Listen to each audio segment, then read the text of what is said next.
अस्सलाम वालेकुम वरहमतुल्लाह। क्या हाल चाल हैं आप सबके। इस दुआ के साथ अपने प्रोग्राम का आगाज़ करते हैं कि अल्लाह ताला हम सबकी तमाम परेशानियों को हमारे लिए आसान करे और हमारी ज़िंदगी हमारे लिए आसान बनाए। आमीन बोलें ज़ोर से, ज़ोर से। अच्छा जी, रोज़ आप लोग अपना वक्त निकाल के मुख्तलिफ लोग रोज़ चेंज होते हैं, कभी कभी रिपीट भी होते हैं, लेकिन आप लोग अपना वक्त निकाल के यहाँ पर आते हैं, बैठते हैं, प्रोग्राम में चार चांद लगाते हैं। आप लोगों के बगैर हमारा प्रोग्राम जो है वो ये समझे कि अधूरा सा है, और ख़ासकर उन लोगों के बगैर जो वहाँ बैठे हुए हमें देख रहे हैं, जो यहाँ पे मौजूद नहीं हैं। और मैं रोज़ आती हूँ, प्रोग्राम करती हूँ, आपसे बातें करती हूँ, मेहमानों से बातें करती हूँ, और ये एक रूटीन सा बन गया है। और जब इंसान का कोई रूटीन बन जाता है और फिर वो उसमें गैप आता है तो यकीनन वो उस रूटीन को मिस करता है। यानी कि मैं आप लोगों को मिस करती हूँ, यकीनन आप लोग भी मिस करते होंगे जिस दिन मेरा प्रोग्राम नहीं आता होगा, जिस दिन रिपीट होता होगा। खैर, ये ज़िंदगी में चलता रहता है। अब मुझे ज़ाहिर है हर चीज़ की एक आदत पड़ जाती है। मुझे आप लोगों की आदत पड़ गई, आप लोगों को मेरी आदत पड़ गई होगी यकीनन। लेकिन आप लोगों की ये मोहब्बत है जो मुझे यहाँ पर अब तक रखे हुए है। अगर आप लोगों की मोहब्बत, आप लोगों का प्यार, आप लोगों की हौसला अफजाई ना होती तो शायद सतरंगी अब तक ना चल रहा होता। तो जी, आप लोगों का शुक्रिया पहले, सबसे पहले तो बहुत बहुत कि आप लोगों ने हमारा प्रोग्राम पसंद किया, हमारी हौसला अफजाई की। यहाँ पे भी आते हैं जो लोग देख रहे हैं, उनसे भी कह रही हूँ बस ज़िंदगी में कहते हैं कि जी कुछ लोग होते हैं जो ज़िंदगी गुजारते हैं, कुछ लोग होते हैं जिनकी ज़िंदगी खुद गुजर रही होती है। जो लोग अपनी ज़िंदगी गुजारते हैं वो अपनी ज़िंदगी को अपने हिसाब से लेके चलते हैं। वो अपना कोई एक मकसद बनाते हैं और उस मकसद को हासिल करने के लिए अपनी ज़िंदगी में मेहनत करते हैं, कोशिशें करते हैं। कुछ लोग कामयाब हो जाते हैं, कुछ लोग नहीं भी होते, लेकिन जो लोग कामयाब नहीं होते वो अपनी मेहनत से कहीं ना कहीं तो पहुंच ही जाते हैं। बहुत सारे लोग ऐसे होते हैं जिनकी ज़िंदगी का कोई मकसद ही नहीं होता, बस ज़िंदगी उनसे जो करवा रही होती है वो उसी पे राज़ी होते हैं, वही करे जा रहे होते हैं। लेकिन हर इंसान की ज़िंदगी का कोई ना कोई एक मकसद ज़रूर होना चाहिए। फ़र्ज़ करें कि कोई खातून है, उनकी ज़िंदगी का मकसद है बच्चों की तरबियत, लेकिन सिर्फ बच्चों की तरबियत करना तो हर इंसान करता है, हर इंसान को ही का ही फ़र्ज़ है। लेकिन अगर माँ ये सोचती है कि हाँ मैं अपने बच्चों की तरबियत कर रही हूँ, बच्चे बड़े हो रहे हैं, पल रहे हैं, जा रहे हैं स्कूल, ख्याल रख रही है, खाना खिला रही है, पढ़ने के टाइम पे पढ़ा रही है, खेलने के टाइम पे खेलने भेज रही है, बीमारी के टाइम पे उसका ख्याल रख रही है, तो वो ज़िंदगी गुजर रही है उसकी, कि जिस तरह अभी हो रहा है वो गुजर रही है। लेकिन अगर माँ ये सोचे कि मैंने अपनी बेटी को डॉक्टर बनाना है या मैंने अपने बेटे को इंजीनियर बनाना है, और ये सोच कर वो उनकी तरबियत करे, तो ये फिर उसकी ज़िंदगी का एक मकसद बन जाता है कि हाँ ये मेरी ज़िंदगी का एक मकसद है और मैंने इसको पूरा करना है। वो माएँ होती हैं जो अपनी ज़िंदगी को खुद गुजारती हैं अपने तरीके से, उनकी ज़िंदगी ऐसी गुजर नहीं रही होती। तो मकसद सिर्फ ये है कहने का कि ज़िंदगी का कोई ना कोई मकसद होना चाहिए, ज़िंदगी में कोई ना कोई ऐसा गोल होना चाहिए जो आपने अचीव करना है। इससे बहुत सबसे बड़ी चीज़ जो होती है, फ़ायदा वो ये होता है कि आपका जो एक तवज्जो होती है, आपकी जो सोच होती है, वो सारी उस मकसद के हुसूल के लिए जो है वो सर्फ होती है। आप उल्टी सीधी जगहों पर काम नहीं करते, यानी उल्टे सीधे चीज़ों पर ध्यान नहीं देते, बेकार चीज़ों पर ध्यान नहीं देते, बल्कि जब आपके पास फालतू वक्त होता है तो आप यही सोचते रहते हैं कि आगे मुझे अब ज़िंदगी में क्या स्टेप लेना है कि मैं अपने इस मकसद तक पहुंच सकूं। और मकसद सिर्फ डॉक्टर इंजीनियर बनना ही नहीं है, और बहुत सारी चीज़ें होती हैं। अगर मैं ख़वातीन की बात करूं तो ख़वातीन जो घर बैठी ख़वातीन हैं, अगर वो कोई मकसद अपनी ज़िंदगी का बनाना चाहती हैं तो ज़ाहिर है उनकी औलाद होती है, अपनी औलाद के लिए अच्छा सोचती हैं। बहुत सारी चीज़ें होती हैं जो वो खुद नहीं कर पाती, तो वो सोचती है कि हम अपनी औलाद को ये ज़रूर करवाएंगे, हम अपनी बेटी को यहाँ तक पढ़ाएंगे, हम अपनी बेटी को ये सिखाएंगे, वो सिखाएंगे। और सिर्फ पढ़ाई के साथ साथ और बहुत सारी चीज़ें होती हैं। जैसे बहुत सारे फ़न होते हैं लड़कियों के हाथ में, किसी की ड्राइंग अच्छी होती है, कोई कपड़े अच्छे सीती है, कोई कढ़ाई अच्छी कर सकती है। अगर वो फ़न भी अगर आपको नज़र आता है थोड़ा सा भी कि हमारे बच्चों में कोई चीज़ है ऐसी कि हाँ ये ड्राइंग बहुत अच्छी करते हैं या ये चीज़ अच्छी करते हैं, कोई स्पेशल कोई ऐसी चीज़ है जो वो कर सकते हैं सबसे अच्छी और बच्चों से ज़्यादा अच्छी, तो उस पर तवज्जो दें और उसको वही पढ़ाई के साथ साथ उस पर भी तवज्जो दिलाएं। जैसे मैं जब मैट्रिक में थी तो मेरी ड्राइंग बहुत अच्छी थी और मुझे बड़ा शौक़ था कि मैं जो हूँ टेक्सटाइल डिज़ाइनिंग की तरफ जाऊँ और मैं टेक्सटाइल डिज़ाइनिंग कंप्लीट करूँ। तो मैंने अपनी पढ़ाई के साथ साथ टेक्सटाइल डिज़ाइनिंग में भी एडमिशन लिया और मैंने वो भी किया और मुझे बड़ा मज़ा आया, क्योंकि आपके अंदर की जो एक सेटिस्फेक्शन होती है ज़िंदगी में वो ज़रूर पूरी होती है। और टेक्सटाइल डिज़ाइनिंग में मैंने बहुत सारे डिज़ाइंस बनाए, बहुत सारे कलर से खेला, बहुत मज़ा आया मुझे और मैंने बहुत इंजॉय किया उस चीज़ को। तो जो चीज़ आपके अंदर अल्लाह ने अगर आपको फ़न दिया है तो आप उसको इस्तेमाल करें और मकसद बनाएं। मेरा मकसद था, मैंने वो पूरा किया। एक मकसद मेरा पूरा हो गया 4 साल के अंदर, फिर मैंने दूसरा मकसद अचीव करने के लिए फिर मैंने दूसरा काम शुरू किया। तो ज़िंदगी जो है वो मज़ों से भरी हुई है। कोई ना कोई एक मकसद बना लें अपनी ज़िंदगी का। जिसको कपड़े सीने का शौक़ है, अपने कपड़े, वो कपड़े सीने के लिए कोई ट्रेनिंग ले लें कहीं से जाके। बहुत सारे ऐसे इदारे हैं जो आप सिखा रहे हैं। कितना अर्सा लगेगा, 6 महीना लगेगा, 1 साल लगेगा, लेकिन कम से कम आपको एक फ़न भी आ जाएगा, आप उसमें माहिर भी हो जाएंगे और आपकी ज़िंदगी का कोई मकसद होगा। बिला वजह इधर उधर लोगों की बुराइयां करने से बेहतर है कि कोई काम इंसान अच्छा कर ले, ज़िंदगी में आगे चल के काम आए। अच्छा, टेक्सटाइल की जहाँ मैं बात कर रही थी तो मैंने बहुत सारे डिज़ाइंस बनाए। बहुत सारे हमारे एग्जिबिशंस लगते थे लॉन के, प्रिंट्स के, और बड़ा मज़ा आता था। काम करती थी मैं, भिटाई इंस्टीट्यूट में थी, और बहुत सारे मेरे हो सकता है दोस्त इस वक्त देख रहे हो भिटाई इंस्टीट्यूट वाला, और वो मुख्तलिफ़ जगहों पर आज हैं, काम कर रहे हैं। तो वो ये जो कलर्स से खेलने का मज़ा होता है, जो डिज़ाइंस बनाने का मज़ा होता है, ये कुछ और ही मज़ा होता है। और आप लोग देख रहे होंगे अभी पिछले 1-2 हफ्ते से मैं कुछ बड़े मज़े के डिज़ाइंस और बड़े अच्छे प्रिंट्स के कपड़े पहन रही हूँ। तो मैं आपको बता दी चलूँ कि ये जो ब्रांड है इसका नाम है ऑज, AUJ, ऑज। और आज जो है हमारे साथ ऑज की क्रिएटिव हेड मौजूद होंगी। हम उनसे बात करेंगे कि ये ऑज जो है, देखिए इस वक्त भी मैंने पहना हुआ है, आपको कैसा लग रहा है? ये अच्छा लग रहा है?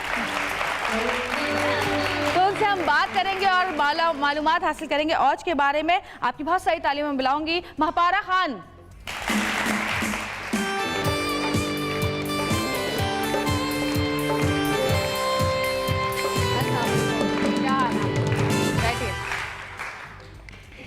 कैसी हैं आप? मैं ठीक-ठाक, आप कैसी? बिल्कुल अल्हम्दुलिल्लाह। अच्छा जी, ये कब लॉन्च हुआ ये ब्रांड, ज़रा बताइए इसके बारे में। बेसिकली हमने अभी पहली दफ़ा ही लॉन्च किया है और इसके लॉन्च था 10 सितंबर को। हाँ। और ऑज is a eastern wear collection. हाँ। 3 पीस जैसे लॉन का जोड़ा होता है, लेकिन it's a cotton cambric collection.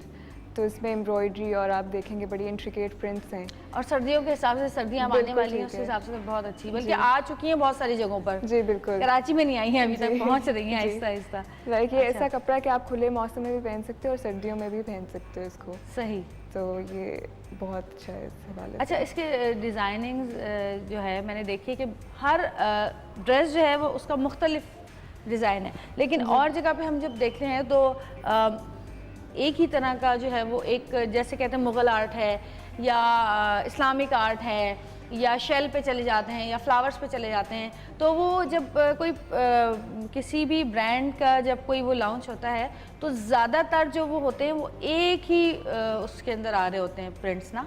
इसके हर सूट का प्रिंट मुख्तलिफ है। जी बिल्कुल, आपने बिल्कुल ठीक कहा कि अक्सर ब्रांड्स ये करते हैं कि वो पूरी एक थीम बनाते हैं, उन्हीं कलर से भी खेलते हैं। I wanted to make a product जिसकी हर जोड़े की थीम अलग हो, ताकि आप अपनी ऑडियंस को बहुत ज़्यादा वैरायटी दे दो। अब जैसे आपने ऑज पहना हुआ है, ये अजरक थीम पे है। आज हमारे सिंधी भाई बड़े खुश होंगे। अदा और अद्दी से याद आया, मेरी दोस्त हिना, वो जब देखेगी ना, वो अमेरिका में रहती है। अच्छा। तो वो जब भी मुझसे यहाँ से कुछ मंगाती है ना तो कहती अजरक वाला कोई डिज़ाइन लेकर आना मेरे लिए। तो वो बड़ी खुश हो रही होगी आज मुझे ये देखकर, पहने हुए देख के। और पता बहुत कम ऐसा होता है कि हमारे जो कल्चर की चीज़ें हैं उनको एनहेंस किया जाए प्रिंट्स वगैरह में। ऑज है इस बारे में कि हमने जो अपनी डिज़ाइन फ़िलॉसफी रखी हुई है ऑज में, कि हम हमेशा जो भी कलेक्शन बनाएंगे उसमें हमारे कल्चर की कोई ना कोई खासियत ज़रूर होगी। जैसे आपने अजरक पहना हुआ है, अजरक, चिकनकारी और इस तरह के प्रिंट्स को हम मॉडर्न आर्ट में फ्यूज़ करके, बेसिकली फ्यूजन क्रिएट करके, अब अजरक तो है, इस पर आप देखेंगे स्लीव्स पे ब्रश स्ट्रोक्स भी हैं, तो वो मॉडर्न एलिमेंट भी आ जाता है। तो किस तरह मॉडिफाई करके इन चीज़ों को दोबारा से टेक्सचर भी दिया हुआ है। अच्छा, ये एम्ब्रॉयडरी भी बहुत डिफरेंट है आपकी। जी एग्जैक्टली, एम्ब्रॉयडरी पे भी वो यूजुअली जिस तरह गले होते हैं वो नहीं, मैंने भी ऑज पहना हुआ, इस पर प्रॉपर कंपोज करके एम्ब्रॉयडरीज के किस तरह, और फ्लावर्स बड़े अच्छे लग रहे हैं इसके साथ। क्योंकि कुछ भी हो, अगर कलर आप अच्छे दे दें तो वो ज़्यादा अच्छा लगता है। बहुत सारे ऐसे मैंने देखी हैं चीज़ें कि जो अगर कलर्स अच्छे नहीं होते और प्रिंट बहुत अच्छा होता है तो वो फिर भी नहीं अच्छा लग रहा होता। देखिए कलर कॉम्बिनेशन बहुत काउंट होती है, बहुत काउंट होते हैं। आप बहुत इंट्रिकेट, एक स्केच ही होता है ना पहले डिज़ाइन, जब तक उसमें सही कलर पुट नहीं करेंगे तो कैसे पता चलेगा उसकी डेंसिटी कितनी है, नेगेटिव पॉजिटिव स्पेसेस, तो वो बहुत उठाती है आपकी चीज़ को। तो ये कलर सेंस बहुत ज़रूरी होती है। अच्छा, और ये नाम रखने का क्या आइडिया था? औज नाम रखने का ये आइडिया था। औज बेसिकली उर्दू और पर्शियन लिटरेचर में यूज़ होता है। जी। औज अरूज से अख्ज़ है जी। और इसका मतलब होता है बुलंदी, तो इट्स सेल्फ ही बड़ा खूबसूरत मतलब है इसका, तो हमने कहा why not as a brand name. बहुत अच्छा नाम है, मुझे बड़ा मज़ा आया। क्या कहते हैं वो, औज पे है अपनी, समंदर अपनी औज पे है यही कहते हैं ना। अच्छा, आगे के क्या प्लान्स हैं? लॉन का कोई है ख्याल कि अब नेक्स्ट जो गर्मी आएंगी तो लॉन के इंशाल्लाह 2016 में हम लॉन लॉन्च करेंगे इंशाल्लाह, और उसमें भी अभी सरप्राइज है, देखें कि किस तरह का होगा, लेकिन प्रिंट्स ही फोकस प्रिंट्स पे होगा और एम्ब्रॉयडरीज पे इंशाल्लाह यूनिक। तैयारियां शुरू हो गई हैं जी।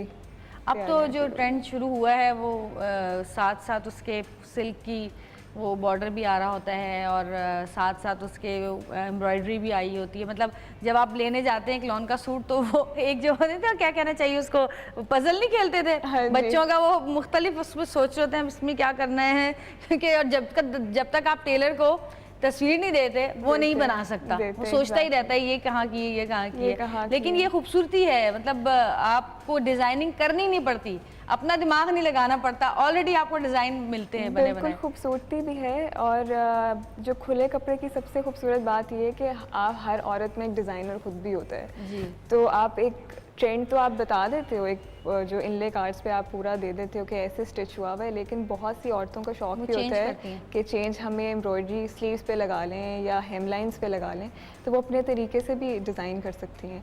इसलिए वो मुझे तो एक बहुत अच्छी बात लगती है कि एक पैकेज है पजल की तरह, तो you have to have something to create, तो ये बहुत एक वो है।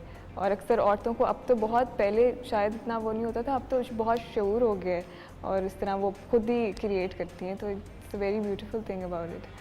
अच्छा, ये मुझे बताएं कि पैसों के लिहाज से कौन से ऐसे लोग हैं जो कि वो अफोर्ड कर सकते हैं?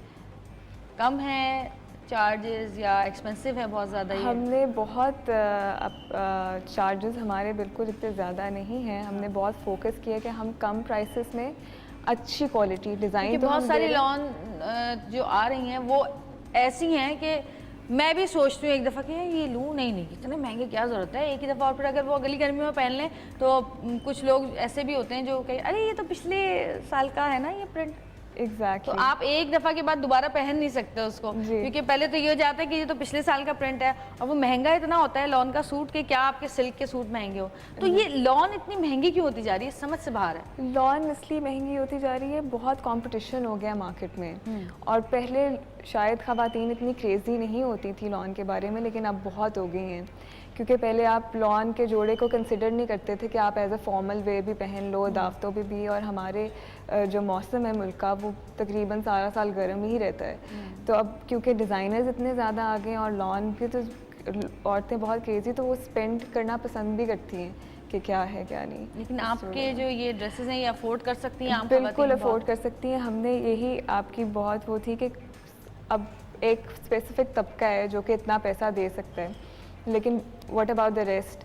तो हमने बहुत सोच के कि क्वालिटी पे भी कॉम्प्रोमाइज़ ना हो, डिज़ाइन पे भी नहीं, और इसकी प्राइसेस भी अफोर्डेबल हो, तो ये मैस मार्केट हमारी ले सकती है प्रोडक्ट। सही जी, तो तैयार हो जाए मार्केट, हर जगह अवेलेबल है मार्केट में जी बिल्कुल, रिटेलर्स के बाद। औज खरीदें, पहनें और ख़ूबसूरत लगें, और फिर लॉन के भी सूट आने वाले हैं इसके, उसके लिए भी तैयार हो जाए। अभी से तैयारियां शुरू हो जाती हैं लॉन की, तो ना लड़कियां अभी से, मैं तो पैसे जमा कर रही हूँ इस दफ़ा गर्मियों में 12 सूट लूँगी लॉन के। किस ने पैसे जमा करने शुरू कर दिए अभी से लॉन के कपड़ों के लिए? हैं शुरू हो गई ना, बस सही है। इस दफ़ा तो ईद पे भी मुझे लग रहा है लॉन पहनेंगे, जिस हिसाब से गर्मी है हमारे यहाँ।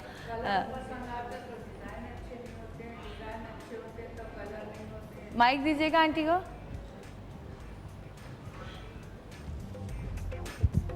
जी, डिज़ाइन अच्छे होते हैं तो कलर अच्छे नहीं होते हैं, कलर अच्छे होते हैं डिज़ाइन नहीं अच्छे होते हैं, समझ में नहीं आता है क्या खरीदें क्या पहने।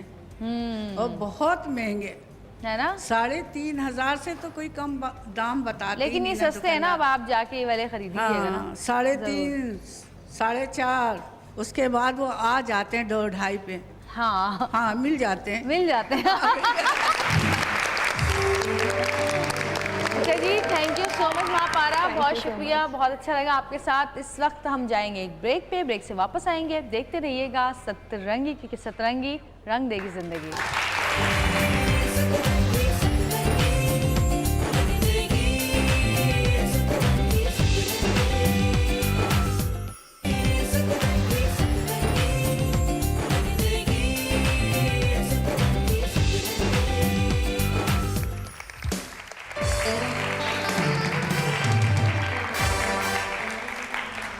हाँ जी, ईद आने वाली है। अभी आंटी ने मुझे याद दिला दिया, ईद आने वाली है। इस ईद पे तो सिर्फ बकरों और गायों की ईद होती है, ये तो बस उनके ऊपर सारी मेहनत हो रही होती है भाई। माइक में आंटी, बड़ी मजा आ रहा है आंटी की बातें सुन के। हाँ, क्या कह रही हैं आप?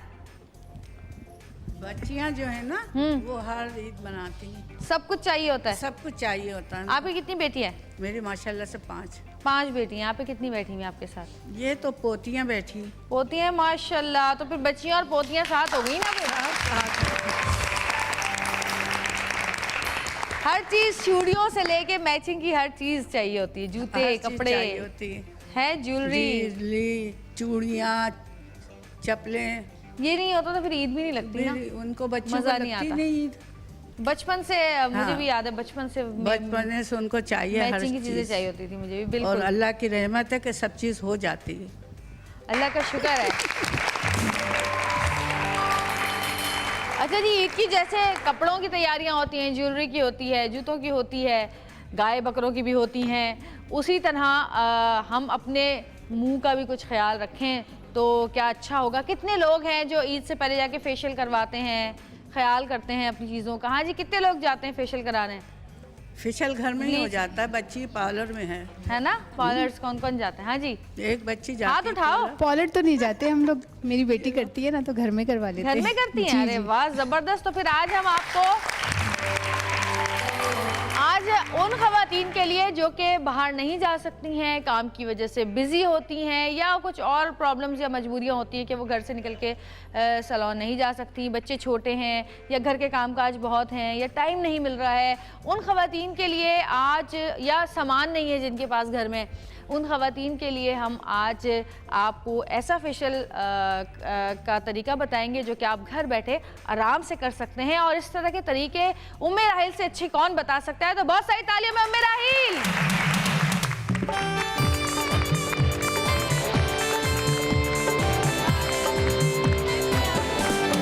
डायरेक्ट नहीं चलते, आइए। आज फेशियल की तैयारी हो रही है, ईद की तैयारी हो रही है, बल्कि अच्छा, बहुत सारी चीज़ें इधर ऐसी हैं जो कि आप आराम से ले सकते हैं, आपको आराम से मिल सकती हैं और कोई इतना मुश्किल नहीं होता, बजाय इसके कि आप इतनी क्रीम्स लें। और फिर वो क्रीम्स का ही होता है कि क्रीम्स जो है वो एक मिकदार में आती हैं अच्छी खासी बड़ी। जो खास बात होती है या मुश्किल बात होती है कि क्रीम जो है ना सबके लिए नहीं बनी होती है। हाँ, हर अब एक क्रीम है आपको मिल रही है मार्केट में, वो तमाम खवातीन के लिए नहीं है। अपनी स्किन को समझ के अगर हम खुद क्रीम बना रहे हैं तो हम अपनी स्किन को समझते हुए क्रीम बना सकते हैं। सही। तो ये है कि अगर ऑयली है, ड्राई है या एजेड स्किन है, एक्नी है, हर तरह की क्रीम हम अपने लिए बना सकते हैं। तो आज ये क्या है फेशियल तो सबसे पहले हम ऐसा करते हैं, क्रीम ही बनाते हैं। ठीक है। इसलिए कि ईद आ रही है और थकन बहुत हो जाती है, उसके साथ साथ जो है हम चाहते हैं कि रंग भी गोरा हो जाए, स्किन ब्राइट भी हो जाए। भाई वो बेटियां जो अपनी अम्मियों के घर पे फेशियल करती हैं, देख लें ज़रा क्या क्या चीज़ें हैं। अच्छा, और रात में रिपीट में लिख भी लीजिएगा। अच्छा, सबसे पहले जो है हम कोई सी भी क्रीम लेंगे, प्लेन। आप बना क्या रही हैं? Whitening cream. Whitening cream. इसको हम मसाज भी कर सकते हैं, इसको रेगुलर हम अप्लाई भी करेंगे, डे टाइम में भी लगा सकते हैं। आपका कलर थोड़ा सा सही होगा, काफ़ी सही होगा। अगर ख़राब हो गया है या जैसे स्किन पे स्पॉट्स आ रहे हैं तो उसके लिए बहुत अच्छा रहता है, इसलिए कि हम इसमें ज़ाफ़रान इस्तेमाल करेंगे। सही। अच्छा, क्रीम के लिए अभी जो है हमने लिए, मौसम जैसा है तो हमने थोड़ी सी वैनिशिंग क्रीम ली है। वैनिशिंग। अगर आपको मसाज क्रीम बनानी है तो उसके लिए आप कोल्ड क्रीम लेंगे, और अगर सर्दियों में बनानी है तो फ्रेश क्रीम जो बलाई होती है वो इस्तेमाल करेंगे। बलाई? जी, बलाई जो दूध के ऊपर होती है वो इस्तेमाल करेंगे। तकरीबन हमने 2 टेबल स्पून क्रीम ली है। इसमें हम 1 चुटकी डालेंगे ज़ाफ़रान। ज़ाफ़रान जो है रंग गोरा करता है। अच्छा, ऐसे ज़ाफ़रान थोड़ा महंगा होता है, अगर ज़ाफ़रान नहीं हो तो कोई फ़र्क पड़ता है? या ज़ाफ़रान कुछ और हम डाल महंगा इतना नहीं महंगा है। अगर एक छोटी सी आप लेते हैं मेडिकल वो जनरल स्टोर से जाके, छोटा सा 1 ग्राम का मिल जाता है, 100 रुपीज़ का मिल जाता है, वो इस्तेमाल कर सकते हैं और काफ़ी दिन चल जाता है। अगर ज़ाफ़रान नहीं इस्तेमाल कर रहे हैं या नहीं अफोर्ड कर सकते हैं तो उसकी जगह जो है आप वर्स डाल लीजिए। वर्स डाल लीजिए, ठीक है। अच्छा, इसके साथ जो हमने ज़ाफ़रान डाला एक चुटकी, इसमें हम डालेंगे वीज़ॉन पाउडर। कौन सा पाउडर? वीज़ॉन। वीज़ॉन। वीज़ॉन आराम से मिल जाता है, ये वाइटनिंग एजेंट है। ये भी आपने एक चुटकी डालना है? बिल्कुल, आपने नाम सुना होगा कि आर्बिट्रिन जेल है, आर्बिट्रिन पाउडर होता है, कोजिक एसिड होता है वाइटनिंग के लिए। तो वीज़ॉन जो है ये न्यू टेक्निक है और इससे जो है रंग बहुत जल्दी साफ़ होता है। सही। थोड़ा सा हम डालेंगे संदल ऑयल, तकरीबन 7-8 कतरे। संदल ऑयल। अच्छा, ये वो चीज़ें जो आप एक दफ़ा लेके रख लें और उसके बाद और आप आराम से इस्तेमाल मिल करते भी हैं, खराब जाती भी हैं। नहीं होती? नहीं, मेरे ख्याल। ख़राब नहीं होती हैं और काफ़ी मिल जाती हैं। इसमें हम डाल रहे हैं vitamin A oil, 4। Vitamin A, हाँ। ये स्किन की पीलिंग करता है। आपके अगर स्पॉट्स हैं, निशान हैं, झाइयाँ हैं तो उसको और ये डेड साफ स्किन उतारता करेगा। है। बिल्कुल। और इसमें हम डालेंगे विटामिन ई ऑयल। आराम से मिल जाता है, लेकिन अगर जी, नहीं इसके मिल रहा तो कैप्सूल्स इसके मिलते कैप्सूल्स हैं, इसको आपने पंक्चर किया और इसको इसमें स्क्वीज कर लिया।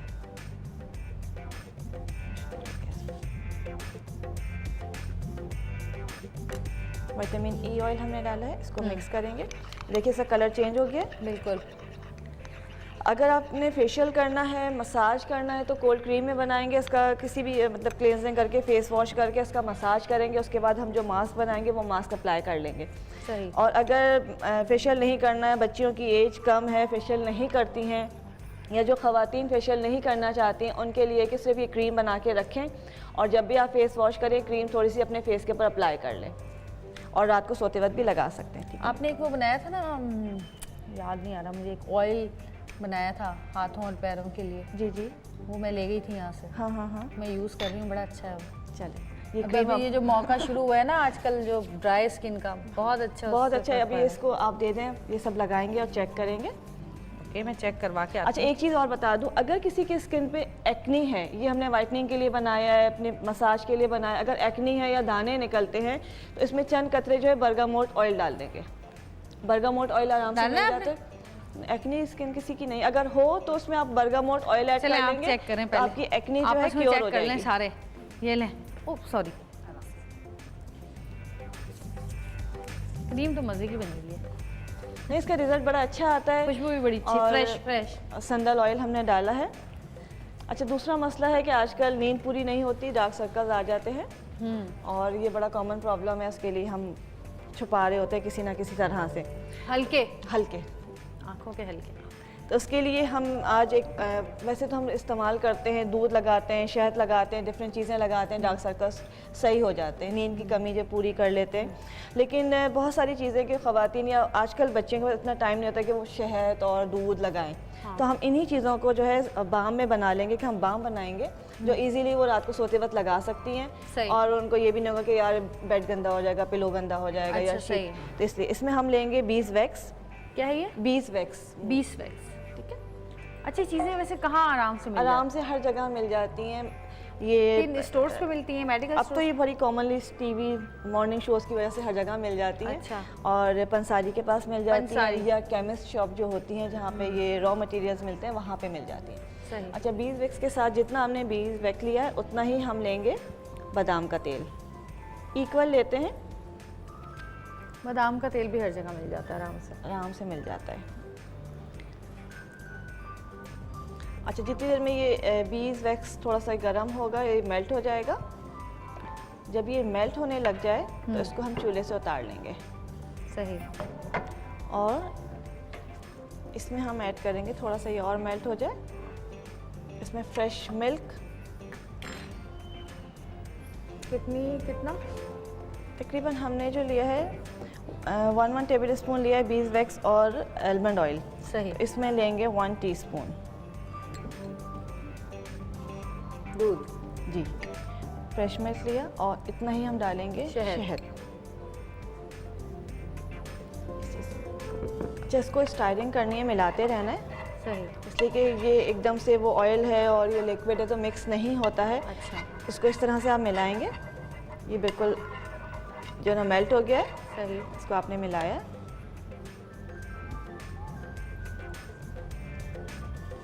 जब ये अच्छी तरह से मिक्स हो गया, ये आप देख रहे हैं इसमें दूध मिक्स हो जाएगा। इसमें आप ज़रा सा जो है विटामिन ई ऑयल डाल देंगे, जैसे 1 कैप्सूल के बराबर। सही। और अगर आपको कोई फ्रेगरेंस चाहिए कि आप कहेंगे नहीं अच्छी इसकी खुशबू अच्छी नहीं है, तो उसमें आप कोई सा भी ऑयल, कोई भी खुशबू डाल सकते हैं। जैसे इसमें मैं संदल ऑयल ज़रा से चंद कतरे डाल रही हूँ।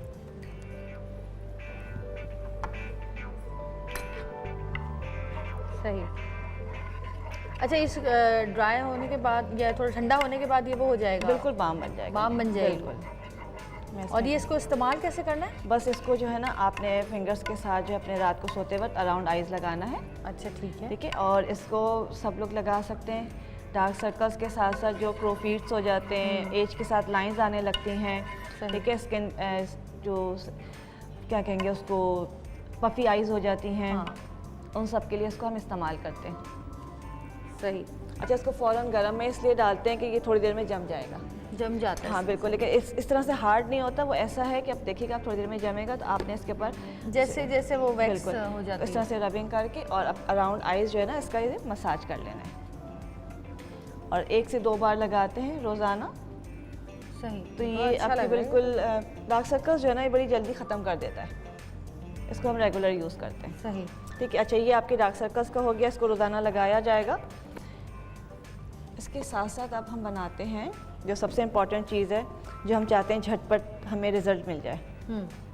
हम मास्क बनाएंगे। मास्क है, और इसमें स्क्रबिंग भी है, इसमें ब्लीचिंग भी है, और ये मास्किंग का काम भी करेगा। सही। आपने जस्ट एक क्रीम बनाई है, उससे मसाज किया है, उसके बाद आपने ये मास्क लगाया है, ये ऑल इन वन हो जाएगा। इससे स्क्रबिंग भी हो जाएगी, पीलिंग भी होगी, ब्लीचिंग भी होगी, और आपका मास्किंग का काम भी करेगा।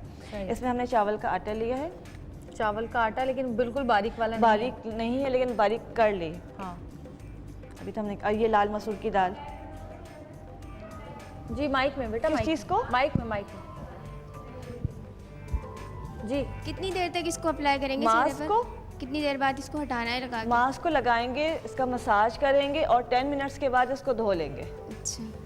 अच्छा, इसको अगर किसी के चेहरे पे बाल है, जिस्म पे बाल होते हैं, तो उसको लगा के मसाज करते हैं, फिर छोड़ देंगे अब ड्राई होने के लिए, मास्क दोबारा लगा के। एक जब वो दफ़ा रिपीट करेंगे दोबारा इसी को?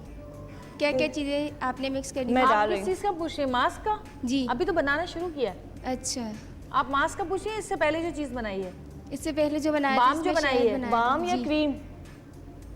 क्रीम में आप कौन सी क्रीम में आपने जो ज़ाफ़रान वगैरह सब चीज़ें डाली क्रीम थी? जो है ना चंदन मैंने ली थी, पाउडर डाला वैनिशिंग था? क्रीम ली थी। ठीक है, इस वक्त गर्मियाँ हैं तो हमने वैनिशिंग क्रीम इस्तेमाल की थी। जी। सर्दियाँ होंगी तो कोल्ड क्रीम इस्तेमाल करेंगे, मसाज के लिए कोल्ड क्रीम इस्तेमाल करेंगे, या जो है अगर आप चाहें तो मलाई। जो फ्रेश क्रीम होती है, बलाई होती है, वो इस्तेमाल करेंगे। अच्छा।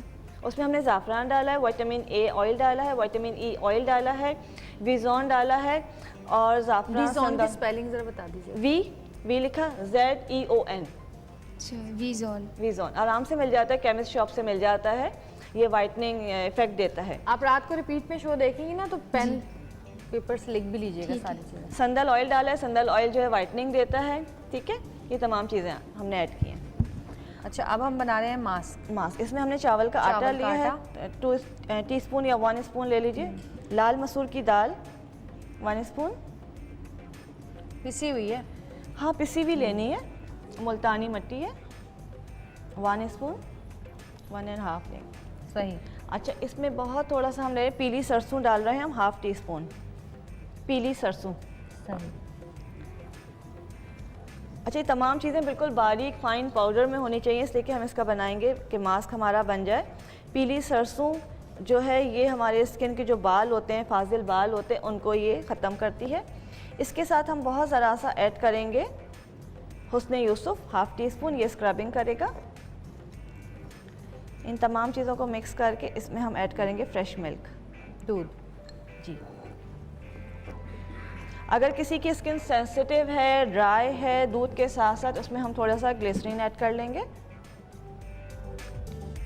हाँ, ग्लिसरीन से काफ़ी फ़र्क पड़ता है। ग्लिसरीन जो है स्मूथिंग इफेक्ट देगा, और उसके अलावा स्किन को स्मूथ करेगा। तो बड़े मज़े की चीज़ है, घर में आराम से बन जाएगी। आराम से हर इसको आप चीज़ मौजूद होती है घर में। पाउडर बना के रख लीजिए, और जब भी आपको बनाना हो उसमें थोड़ा सा ग्लिसरीन और फ्रेश मिल्क डालें, और उसका पेस्ट बनाएं और उसको लगा लीजिए। ये हम किसके लगाएंगे?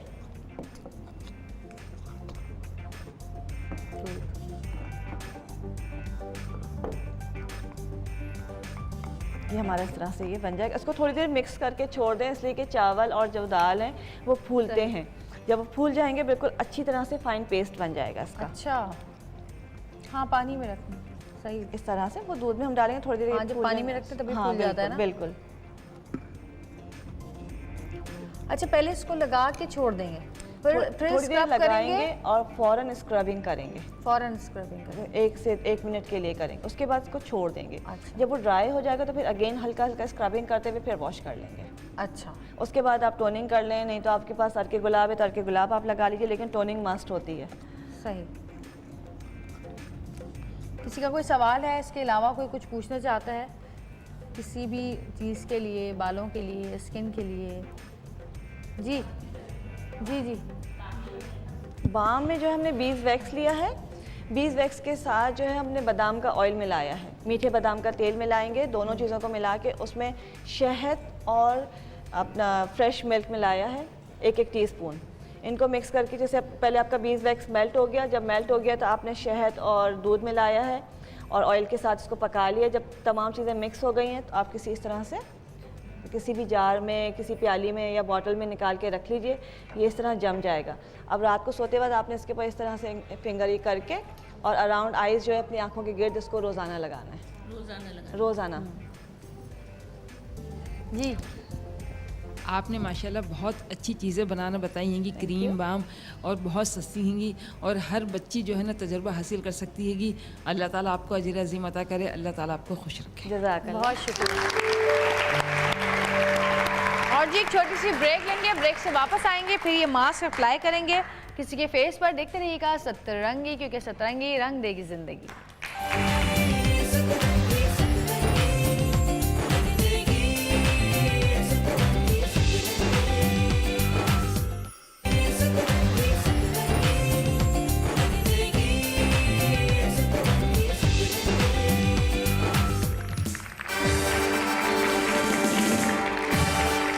वेलकम बैक जी। और अब हम कर रहे हैं ये क्रीम और मास्क अप्लाई।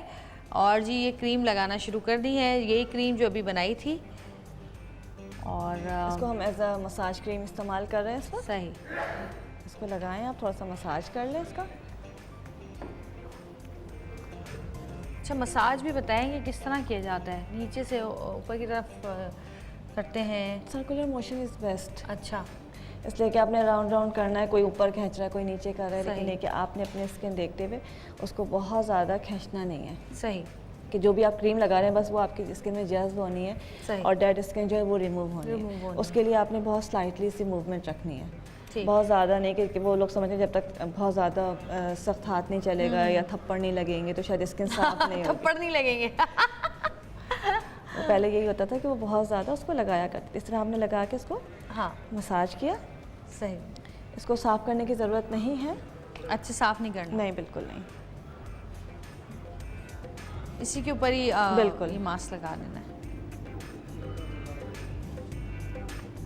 अब इसमें थोड़े से दाने दाने से हैं, इसलिए कि हमने बारीक पीसा भी नहीं है, लेकिन आप इससे एक चीज़ और होती है, जितना भी डस्ट और वो आप पोर्स के अंदर जो आपके बैठ जाता है, और ख़ासकर वो लोग जो मेकअप करते हैं या कोई भी मेकअप पाउडर लगाते हैं तो जो हम सही तरह से फेस Cleansing नहीं wash, करते हाँ, proper। नहीं करते या क्लींजिंग नहीं करते, तो ये जितना भी स्क्रब है ये सारा आपके पोर्स के अंदर से जो जितनी भी गंदगी निकाल देता है। हमें तो खैर बहुत ज़रूरत पड़ती है, रोज़ का मेकअप होता है, मैंने तो स्क्रब ही लेकर रखा हुआ है। नहीं, इसलिए कि चावल का आटा जो है बेस्ट है, इसलिए कि वो वाइटनिंग भी दे रहा होता है और सही। क्लेंजिंग भी कर रहा होता है। मसूर की जो दाल है वो वाइटनिंग इफेक्ट देती है, बेस्ट वाइटनर एजेंट है।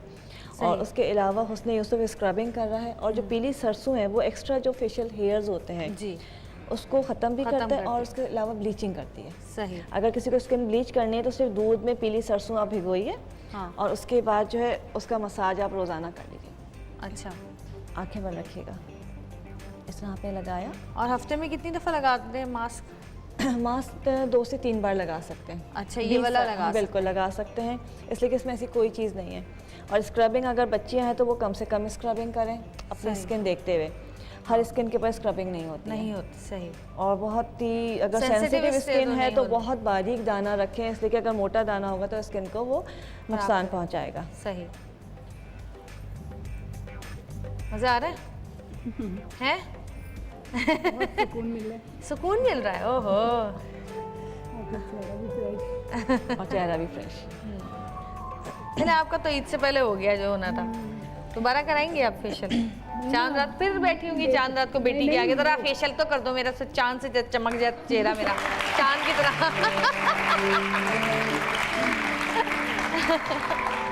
सिर्फ ये लाल मसूर हर घर में होती है। लाल मसूर और पीली सरसों को पाउडर बना के रख लें जिनके स्किन पे पिगमेंटेशन है, सही, और उसको दूध में भिगो के रोजाना लगाएं आधे घंटे के लिए, सही। तो वो पिगमेंटेशन जो है ना उनकी फेड हो जाएगी। ये तो घर में हर एक की होती है लाल मसूर की और दाल, पिगमेंटेशन भी आजकल सबके ही है। सबके ही है। वैसे ये क्या चक्कर है आजकल, स्किन बड़ी खराब होती जा वो रही है। जितना वाइटनिंग का क्रेज है उतनी पिगमेंटेशन है। हाँ, और वो जो फार्मूला क्रीम्स होती हैं वो भी बताएंगे, खुदा के वास्ते ना इस्तेमाल बैन हो करें, चुकी रंग गोरा है, करने लाहौर वाली। में बैन हो चुकी है, बैन। बहुत बड़े ब्रांड के ऊपर केस हो चुका है, अच्छा। बहुत बड़े नाम के ऊपर, लेकिन लोग उसके बावजूद ले रहे हैं कि वो एक खातून की स्किन कैंसर हो गया उनके स्किन पे उस क्रीम को लगाने से। डॉक्टर ने रिपोर्ट दे दी है तो उस पर तकरीबन 2 करोड़ का उन्होंने सू कर दिया है। सू कर दी है, ओए होए। तो फार्मूला क्रीम का नुकसान है कि वो अब 2 करोड़ के सू के चक्कर में ना लगाना शुरू कर देना।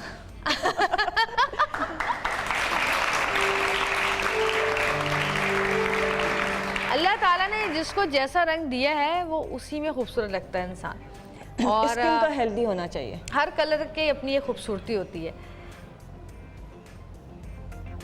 तो ज़रूरत ही नहीं है गोरे होने के चक्करों इसको में लगा पड़ने के हम की। छोड़ेंगे थोड़ी देर। सही है, छोड़ देंगे थोड़ी देर, जब तक ये छोड़ा हुआ है, जब तक हम गाना सुन लेते हैं कोई काशी भाई से। काशी भाई जिस कोने में भी है बाहर आ जाएं।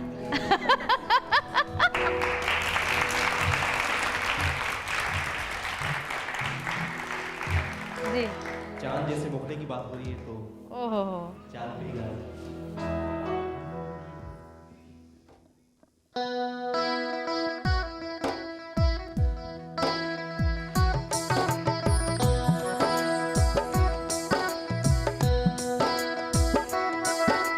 चांद जैसे मुखड़े पे बिंदिया सितारा,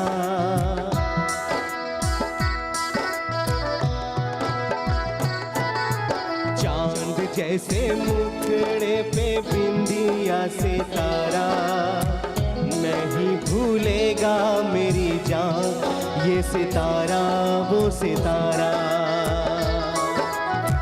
माना तेरी नजरों में मैं हूँ एक आवारा ओ आवारा, नहीं भूलेगा मेरी जान ये आवारा वो आवारा। चांद जैसे मुखड़े पे बिंदिया सितारा,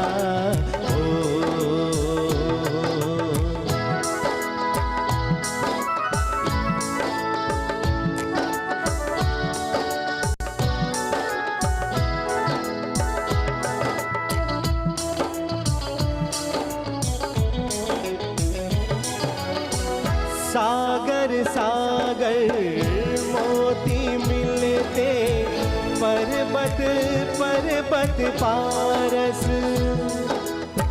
तन मन ऐसे भीगे जैसे बरसे महुए का रस।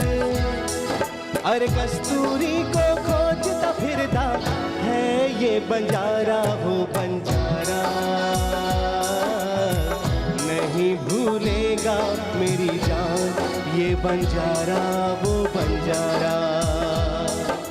चांद जैसे मुखड़े पे बिंदिया सितारा,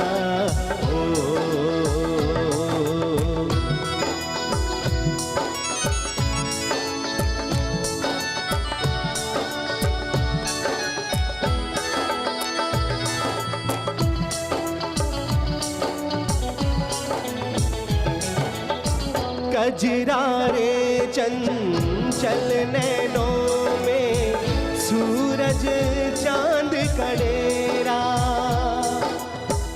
रूप के इस पावन मंदिर में हंसा करे बसेरा। प्यासे गीतों की गंगा का तू ही है किनारा हो किनारा, नहीं भूलेगा मेरी जान ये किनारा वो किनारा। चांद जैसे मुखड़े पे बिंदिया सितारा, नहीं भूलेगा मेरी जान ये सितारा वो सितारा। माना तेरी नजरों में मैं हूँ एक आवारा, हूँ आवारा। नहीं भूलेगा मेरी जान ये आवारा वो आवारा। चांद जैसे मुखड़े पे बिंदिया सितारा।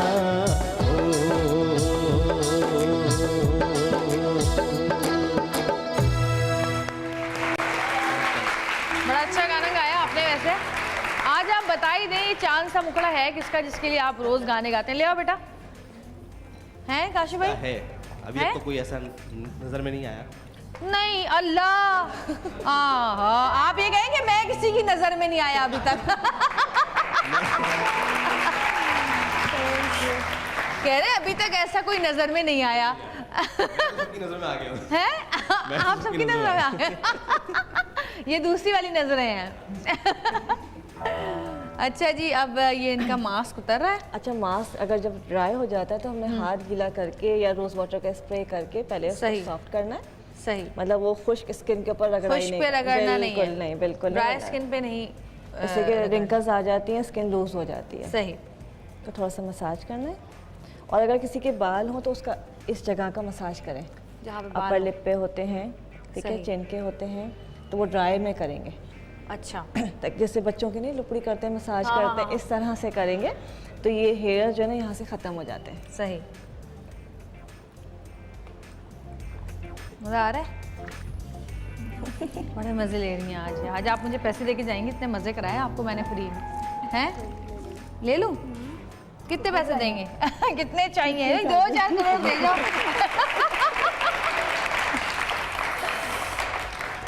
आपकी अम्मी है ये? आपकी अम्मी है? माइक देना जरा इनको।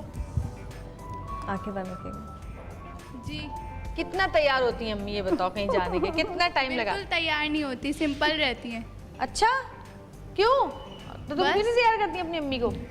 वो खुद होती हैं, मैं तो करती हूँ लेकिन वो होती नहीं है। नहीं, ये बेटियों का काम होता है माओ को तैयार करना। पर वो क्योंकि जब हम सिंपल छोटे रहना होते तो ज़्यादा हमारी पसंद माएँ हमें करती तैयार करती हैं, टेढ़े मेढ़े क्लिप लगा के अजीबो गरीब से पोनियाँ बांध के हमें लेके जाती हैं जगह जगह। यूनिफॉर्म जैसे कपड़े पहना देती हैं बचपन में ना। हाँ, तो आप बच्चों का काम है कि वो माओ को तैयार करें। जब बच्चियाँ बड़ी हो जाती हैं तो फिर माओ को तैयार करना, माओ को उनको तैयार करना चाहिए। क्यों जी, सही कह रही है नहीं? क्यों रहती हैं शादी आप? माइक नहीं है ना? हाँ, मैं करीब आ जाती हूँ, आप बोलो। माइक लगा हुआ है मेरे। हाँ, एक एज होती है, ऐसा भी नहीं है कि मैं तैयार नहीं रहती थी, लेकिन अब बच्ची बड़ी हो गई है ना। हाँ, तो बच्ची बड़ी हो गई तो क्या माओ को तैयार नहीं होना चाहिए? भाई जब बच्चियाँ बड़ी होती हैं तो बच्चियों के रिश्ते आते हैं, और जो रिश्ते वाले आते हैं वो सबसे पहले माँ को देखते हैं और कहेंगे अरे माँ तो ऐसे झाड़ फाड़ सर झाड़ मुँह फाड़ फिर रही, बच्ची भी ऐसी हो जाएगी शादी के बाद, चलो कहीं और देखते हैं। अच्छा जी, हो गया? फ्रेश लग रही है स्किन आपको? बच्चियाँ मना करती हैं मेकअप नहीं करें। बच्चियाँ मना बच्चियाँ तो करती हैं? जवान बनाती हैं माँ ये को। क्या बात है? बच्चियाँ थोड़ी नहीं मना नहीं, करती हैं। माँ और को क्या? जवान करती हैं और बेटियाँ। क्या? अच्छा जी, हो गया इनका? बिल्कुल हो गया है। आपको कैसा लग रहा है? फ्रेश लग रहा है? हाँ, आप लोग को लग रहा है फेस पे कोई फर्क लग रहा है? कोई फ्रेश लग रहा है फेस? लग रहा है तो तालियां बजा दें भाई। चले जी, थैंक यू सो मच। और भाई तैयार वैयार रहा करो जरा। अच्छा, वो तो ठीक है कि अब तुम्हारा रिश्ता नहीं आना बहन, लेकिन बच्चियों का रिश्ता तो आना है ना, तो रिश्ते वाले सबसे पहले माँ को देखते हैं। ठीक है, जाओ जाके बैठो। Thank you so much.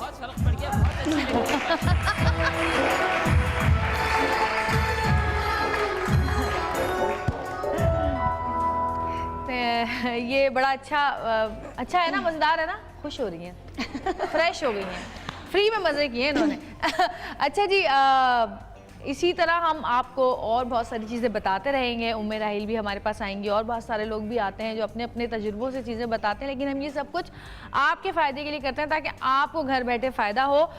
Thank you so much उम्मे राहिल। बहुत जब भी आती हैं बड़े मज़े की, और जब भी आप आती हैं मैं आपकी एक चीज़ रखती ज़रूर हूँ। एक रखती हैं? एक चीज़ ज़रूर रखती हूँ जो मुझे चाहिए होती है। छोड़ देती हैं। जो मेरे पास होती है वो नहीं लेती, जो मुझे चाहिए होती है वो ले लेती हूँ। तो बहुत सारी तालियां उम्मे राहिल के लिए। ब्रेक पे जाएंगे, ब्रेक से वापस आएंगे, देखते रहिएगा सतरंगी, क्योंकि सतरंगी रंग देगी जिंदगी।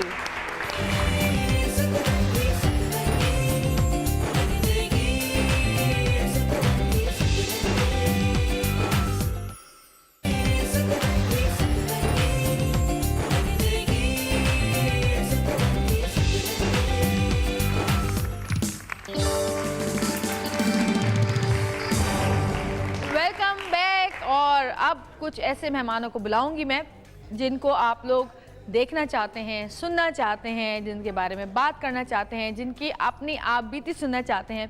देखिए, एक्टर्स तो दुनिया में बहुत हैं और अगर हम अपने पाकिस्तान में ही ले लें तो मेरा ख्याल बेशुमार, अब जो दौर आ गया है, बेशुमार एक्टर्स हैं, क्योंकि बेशुमार चैनल्स हैं, बहुत सारे चैनल्स हैं, बेशुमार ड्रामे बन रहे हैं और हर ड्रामे में ज़ाहिर एक्टर चाहिए होता है। लेकिन इन एक्टर्स के एक समंदर के अंदर बहुत कम लोग ऐसे हैं जो कि आर्टिस्ट हैं, और आर्टिस्ट में और एक्टर में बहुत फ़र्क होता है, ज़मीन आसमान का। तो जी, ऐसे दो आर्टिस्ट आज हमारे प्रोग्राम में मौजूद हैं जिनसे हम आपको मिलवाएंगे। सबसे पहले जिनको मैं बुलाऊंगी उनके बारे में बताती चलूं कि स्टेज से उन्होंने अपनी एक्टिंग का आगाज़ किया और फिर 90 की दहाई से उन्होंने ड्रामों में काम शुरू किया, टीवी ड्रामों में। और मज़े की बात यह है कि उन्होंने बहुत मुख्तलिफ़ कैरेक्टर्स किए और जितने भी कैरेक्टर्स किए ऐसा लगा कि जैसे ये उनके लिए ही लिखे गए थे, और हर कैरेक्टर में ऐसा सूट किए हैं वो कि बड़ा मुश्किल होता है, जैसे कहते हैं ना, क्या कहते हैं उसमें, अंगूठी में नगीना, ऐसा सूट किए हैं। और सिर्फ एक्टिंग जो है वो ड्रामों में ही नहीं की, बल्कि स्टेज के बाद ड्रामों से निकल के फिल्मों में भी काम किया, और भाई क्या खूब काम किया। अपने गेटअप के लिहाज से भी बड़े मशहूर हैं। उनके एक दो ड्रामों को मैं नाम लूँगी, आप वैसे ही समझ जाएंगे। एक बहुत ही ज़बरदस्त कैरेक्टर उन्होंने किया था, एक बूढ़ा आदमी बने थे वो, जबकि वो कहीं से बूढ़े नहीं लगते और ना हैं।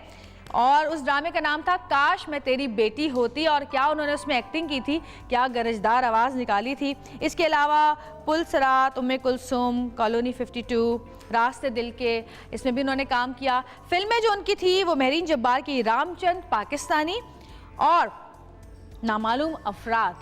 आपकी बहुत सारी तालियों में मल्टी टैलेंटेड सलीम महराज।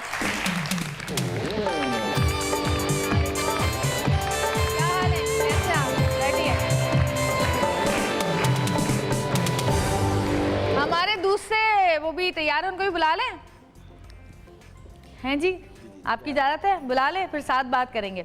अच्छा, दूसरी एक्ट्रेस जिनको मैं बुला रही हूँ वो पहले भी हमारे प्रोग्राम में आ चुकी हैं।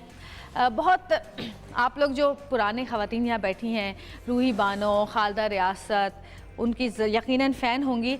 उसी तरह की जो एक लॉट होती है जो कहते हैं कि आप बहुत आसान आर्टिस्ट नहीं हैं, वो उनको आम काम मज़ा नहीं देता, उनको चाहिए होता है कोई डिफरेंट रोल, डिफरेंट काम, और अगर रोल डिफरेंट ना भी हो तो वो अपनी एक्टिंग से उसको डिफरेंट बना देती हैं। आपकी बहुत सारी तालियों में यासरा रिजवी।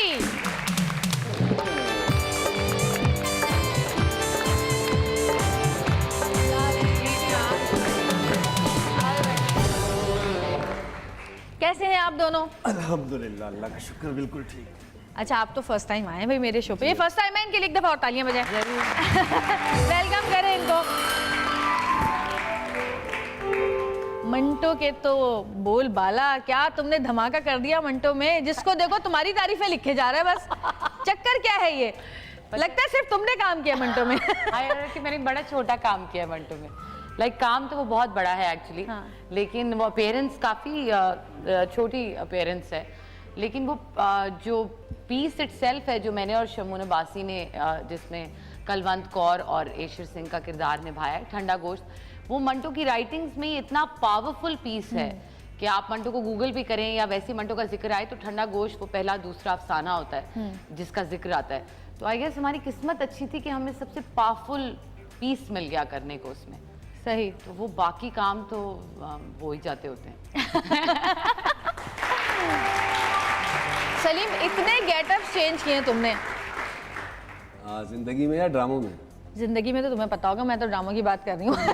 जिंदगी में भी गेटअप चेंज किए, ड्रामों में भी। बस खुशनसीबी अल्लाह का शुक्र है कि मुझे चीज़ें इम्प्रोवाइज़ करने का मौका मिलता है। प्रोड्यूसर, डायरेक्टर चांस देते हैं, मौका देते हैं कि ये करवा लो, कुछ गेटअप करवा लो, कुछ जो आपकी अपनी पर्सनैलिटी होती है इससे अलग करके कोई चीज़ करवा लो। तो सिर्फ अल्लाह का शुक्र अदा करता हूँ। फुल मॉडेस्ट चल रहे हैं ना सलीम साहब, फुल मॉडेस्ट। नहीं, मैं तो कुछ भी नहीं, कोई फील नहीं है, मतलब बस मैं ऐसे ही चलता हूँ शोज में। शोज में ऐसे ही चलता हूँ मैं, वैसे मैं बदल जाता हूँ, गेटअप चेंज हो जाता है एकदम से। नहीं, लेकिन फिर भी एक होता है ना कि बहुत सारे लोग ऐसे हैं कि जो कि नहीं करते गेटअप चेंज। उसकी वजह ये होती है कि उन्होंने बहुत सारी जगह पे टांगे और हाथ फंसाए हुए होते हैं। अभी सुबह शूट पे जाना है, शाम को शूट पे जाना है, और हर शूट का जो है ना वो फंस जाते हैं। अगर गेटअप चेंज मैंने अपनी शूट का मेकअप कराया है, मैं कहा यार वो वाले बाल बना दो जो मुझे शूट पे चाहिए। तो गेटअप चेंज करने का मतलब ये है कि तुम बहुत सिलेक्टिव काम करते हो, इसका मतलब, क्योंकि एक वक्त में अगर कोई 3 ड्रामे कर रहा होता है ना तो वो गेटअप चेंज नहीं कर सकता हर ड्रामे में। गेटअप तो हमारे यहाँ बहुत ज़्यादा, अगर हम लोग गेटअप की बात करें ना तो हम मेल एक्टरों की बात करूँ तो हम दाढ़ी बढ़ा लेंगे बहुत ज़्यादा। अगर मैं कुछ कर लूँगा तो शेव बढ़ा लूँगा, और उसके बाद वो ड्रामा करते रहेंगे या फिल्म करते रहेंगे या कोई और काम जो भी उसके रिलेटेड होता है। अगर वो नहीं होगा तो उसके साथ भी अप्रूव हो जाता है। बहुत सारी चीज़ें, अब जैसे मैंने ये भी एक गेटअप के लिए दाढ़ी रखी हुई है पिछले 1 साल से, दिसंबर से, लेकिन उसके साथ साथ दूसरे काम भी किए जा रहा हूँ और थोड़ी सी चेंज वेंज करके कर लेते हैं। अपना सबसे अच्छा ड्रामा कौन सा? हम कहाँ सिलेक्टिव हो सकते हैं, हम तो मजदूर हैं। हाँ बिल्कुल बिल्कुल। नहीं, अब काफी लोग करते हैं इस तरह को, एक वक्त में एक ही काम करते हैं। ऑनेस्टी में बताना भी चाह रहे हैं, नहीं होता ज्यादा लोगों को ये बताना भी चाह रहे हैं हम कि हम बड़ा, हमारा काम बड़ा मैसिव हार्ड वर्कर्स। लेकिन अगर एक बहुत अच्छा, सॉरी, भाई लड़कियों का मसला नहीं है, लड़कियां दाढ़ी नहीं रख सकती तो मसला ही नहीं है कोई, वो तो सिर्फ बाल बना लेते हैं। नहीं, वो फंसती नहीं है ना गेटअप में। आग बालों को कलर करा ले तो फंस जाती है। कलर करा लें, फिर रंग बहुत सारे होते हैं आप लोगों के पास कपड़े के, जितने चाहे पहन लें, सतरंगी बना लें अपने आप को। अच्छा, आपने, थैंक यू, आपने हमारे प्रोग्राम का नाम यूज किया, तालियां बजाएं इनके लिए। बहुत लाइव नजर आती है, बहुत ही रंग के हिसाब से बहुत, मतलब अपनाई सी लगती है। इसमें बहुत सादा सा अपना उर्दू टाइप का नाम है ना, बहुत करीब करीब सतरंगी, बहुत अच्छा और लगता है। आपका सेट भी बहुत खूबसूरत है। बहुत शुक्रिया। और होस्ट के बारे में भी कुछ कह दें जल्दी से। और होस्ट भी बहुत खूबसूरत है। भाई ये क्या बात है, बोलने के बाद बोला है आपने। रुक जाना था ना थोड़ा, आधे घंटे आ रहे थे हम वहाँ पे, हम कहते इकट्ठे ना करें। अच्छा, अब वेट लूज किया है तुमने बहुत ज्यादा? हाँ, मुंह पे ताला लगाया और क्या। बहुत ज्यादा। हमारे पास वही ऑप्शन ही नहीं है ना जवेरिया, वेट लूज की। वही तो मैं बता रही थी कि मैं ये बात करना चाह रही थी कि आई थिंक सिर्फ कपड़ों और बालों और मेकअप से अलावा जो लोग भी इंस्पायर होते हैं एक्टर्स से, उनको इस बात से भी इंस्पायर होना चाहिए कि एक्टर्स बहुत मुश्किल और बहुत मेहनत वाली ज़िंदगी गुजारते हैं। नॉट जस्ट एक्टर्स, हमारे काम से रिलेटेड सारे लोग, क्या होस्ट क्या डायरेक्टर्स, तो मेहनत बड़ी इम्पॉर्टेंट है और डिसिप्लिन बड़ा इंपॉर्टेंट है। जैसे मुझे एक्चुअली बहुत सेल्फ डिसिप्लिन से गुजरना पड़ा है in order to reduce this weight. ऐसे नहीं हो गया एकदम चुटकी बजाई हो गया, आपको पता ही एक औखा काम है, स्पेशली जो देखें खाने को और उनको वेट चढ़ जाए। मुझसे तो होता ही नहीं है। आगे देखो साथ में भी रखते। जब वेरिया ने ही बताया था मुझे डाइट प्लान पिछली बार जब मैं आई थी शो पे, उसी से शुरू हुआ है सारा। अच्छा, जो मैंने बताया था? हाँ। मैंने सबको बताया है, और जिसने मुझे बताया ना वो जो बड़े गुस्से से देख रहे होते हैं कि खुदा के लिए खुद भी कुछ कर लो। अच्छा, वो जो लिख के दिया था कमरे में, ओके, वहीं से सिलसिला शुरू हुआ है। चलो अच्छा है ना, फर्क तो पड़ा ना। मुझे दुआएं दो थोड़ी। हाँ, दुआएं दी मैंने बहुत। अच्छा, ये बताओ, शादी हुई भी है? शादी हुई है, मेरे 3 बच्चे कितने माशाल्लाह? मेरी एक बेटी है और 2 बेटे मेरे ट्विंस माशाल्लाह। अच्छा, कितने बड़े बड़े बच्चे? 8 साल की बेटी है मेरी, 7.5 साल की, और 5.5 साल की। हाँ, तकरीबन मेरी बेगम बताती हैं कि जन्नत के साथ साथ की है। तो वो फिर पता भी चलता रहता है। आप कहाँ थे? बेगम बता। वैसे जो बाप होते हैं ना, वो रिलेट रखती है ना, याद रखती है कि जवेरिया या ये बिल्कुल ऐसे कि मेरी नानी बताती है कि मेरी अम्मी तब पैदा हुई थी जब वो काली आंधी नहीं चली। नहीं, लेकिन पता है क्या, मर्दों को नहीं इतना पता होता। कैलेंडर नहीं है आपके पास? वो देखो, वो उसे दे दिया जवाब, ये कैलेंडर नहीं है। नहीं, देखो ना, अभी साउथ कहीं जाते हैं तो मुझसे अभी कुछ दिन पहले की बात है, मुझसे वहां से अमेरिका से मैसेज करके पूछ रहे हैं बच्चों को किस साइज के कपड़े लाने हैं। अब उनको एज पता होती तो वो खुद ही ले लेते ना, मुझसे थोड़ी पूछते कि कौन से साल के कपड़े लाने हैं। तस्वीरें देख लेते हैं आपकी फेसबुक पे, तो फिर उस पे हो जाता है। ऐसा ही है। वैसे याद मुझे अभी। अच्छा, पता है कि मेरा इंप्रेशन जनरली इतना सोबर और सीरियस और डिसेंट किस्म का है कि मैं मॉर्निंग शो मेरे लिए एक अपॉर्चुनिटी होती है जिसमें मैं हंस सकूं। Please don't mind. हाँ, रोते रोते पागल हो गए ना ड्रामों के अंदर। मोटे चुटकुले पसंद है। अच्छा, स्टेज पे काम किया, स्टेज पे ज्यादा मजा आता है या कैमरे के आगे? स्टेज पे ज्यादा मजा आता है। लाइव कॉमेडी होती है ना, कॉमेडी या ट्रेजेडी जो भी होती है, लेकिन वो मुझे लगता है जितने भी हमारे एक्टर होंगे सबको ही स्टेज पे, थिएटर पे ज्यादा मजा आता होगा। क्योंकि उसका प्रोसेस बहुत मज़े का होता है, रिहर्सल बहुत अच्छा, मज़े कैसे की वहाँ होती है। पे थिएटर पे आपने कैसे प्लेस किए हैं? कॉमेडी भी होते हैं, ट्रेजेडिक भी होते कॉमेडी हैं। ट्रेजिक होते हैं, लेकिन हम लोगों ने वो वाला थिएटर किया है, पैरेलल थिएटर कहते हैं अच्छा, जिसको जो हम लोग करते हैं। जैसे हमारा ग्रुप था कथा थिएटर ग्रुप, सानिया सही। सईद और शाहिद शफात वाला, फिर शीमा किरमानी वाला, तो उसमें कॉमेडी प्लेस भी होते हैं, हिलेरियस कॉमेडी भी होती है, सीरियस भी रोमांटिक भी होते होते हैं, होंगे सब कुछ होता है उसमें। लेकिन ये कि जर्नल ऑडियंस इतनी ज़्यादा उस तरफ आती नहीं थी उस वक्त, लेकिन अब थिएटर की बहुत बेहतर हालत हो गई है। अब कमर्शियल थिएटर भी होता है, म्यूजिकल थिएटर भी होता है, हमारे वाला बहुत थिएटर अच्छे भी अच्छे होता शुरू हो है, तो ऑडियंस के पास ऑप्शन होता है, जिसने जो प्ले देखना है वो वाला देखे। तो हमारे प्लेस थोड़े से अफसाने टाइए मैं समझ ये वाले आर्ट- मंटो आर्ट और ये की वाले साइड पे सारे जो होते आ थे, लेकिन मज़े के होते थे। जो देखता था उसको अच्छे लगते थे। बाज़ाहिर ऐसा लगता है कि बहुत ड्राई प्ले होते हैं, ऐसी कोई बात नहीं। फिल्म में मज़ा आया? ये थिएटर पे जो ट्रेंड आप कह रहे हैं ना आ गया, यही फिल्मों में भी अब हम इंशाल्लाह बल्कि बहुत हर अच्छी तरह की प्रोग्रेस है, फिल्म। बहुत हर अच्छी तरह की। प्रोग्रेस है फिल्मों की। फिल्मों में छोटे छोटे कैरेक्टर किए मैंने, नामालूम अफराद में एक सीन किया था, अफरीदी में एक सीन किया था, जोश फिल्म में बड़े ज़्यादा सीन किए थे, तो वो आपको किसी ने सबसे देखी अच्छा कौन नहीं। सा लगा? भाई मुझे तो नामालूम में मज़ा आया, उसका जो पब्लिक का रिस्पांस था, 4-5 लाइनें थी उस हमने सुना फिल्म है कि में। बड़ी तालियां बजी थी। बहुत ज़्यादा। मैं तो डरा हुआ था, मैं कहा 5 लाइनें कुछ नहीं करती, दिखाएं गुजर आपको? जाती। दिखाओ ना प्लीज। दिखाएं भाई जरा। नामालूम अफराद का सीन जिसमें जी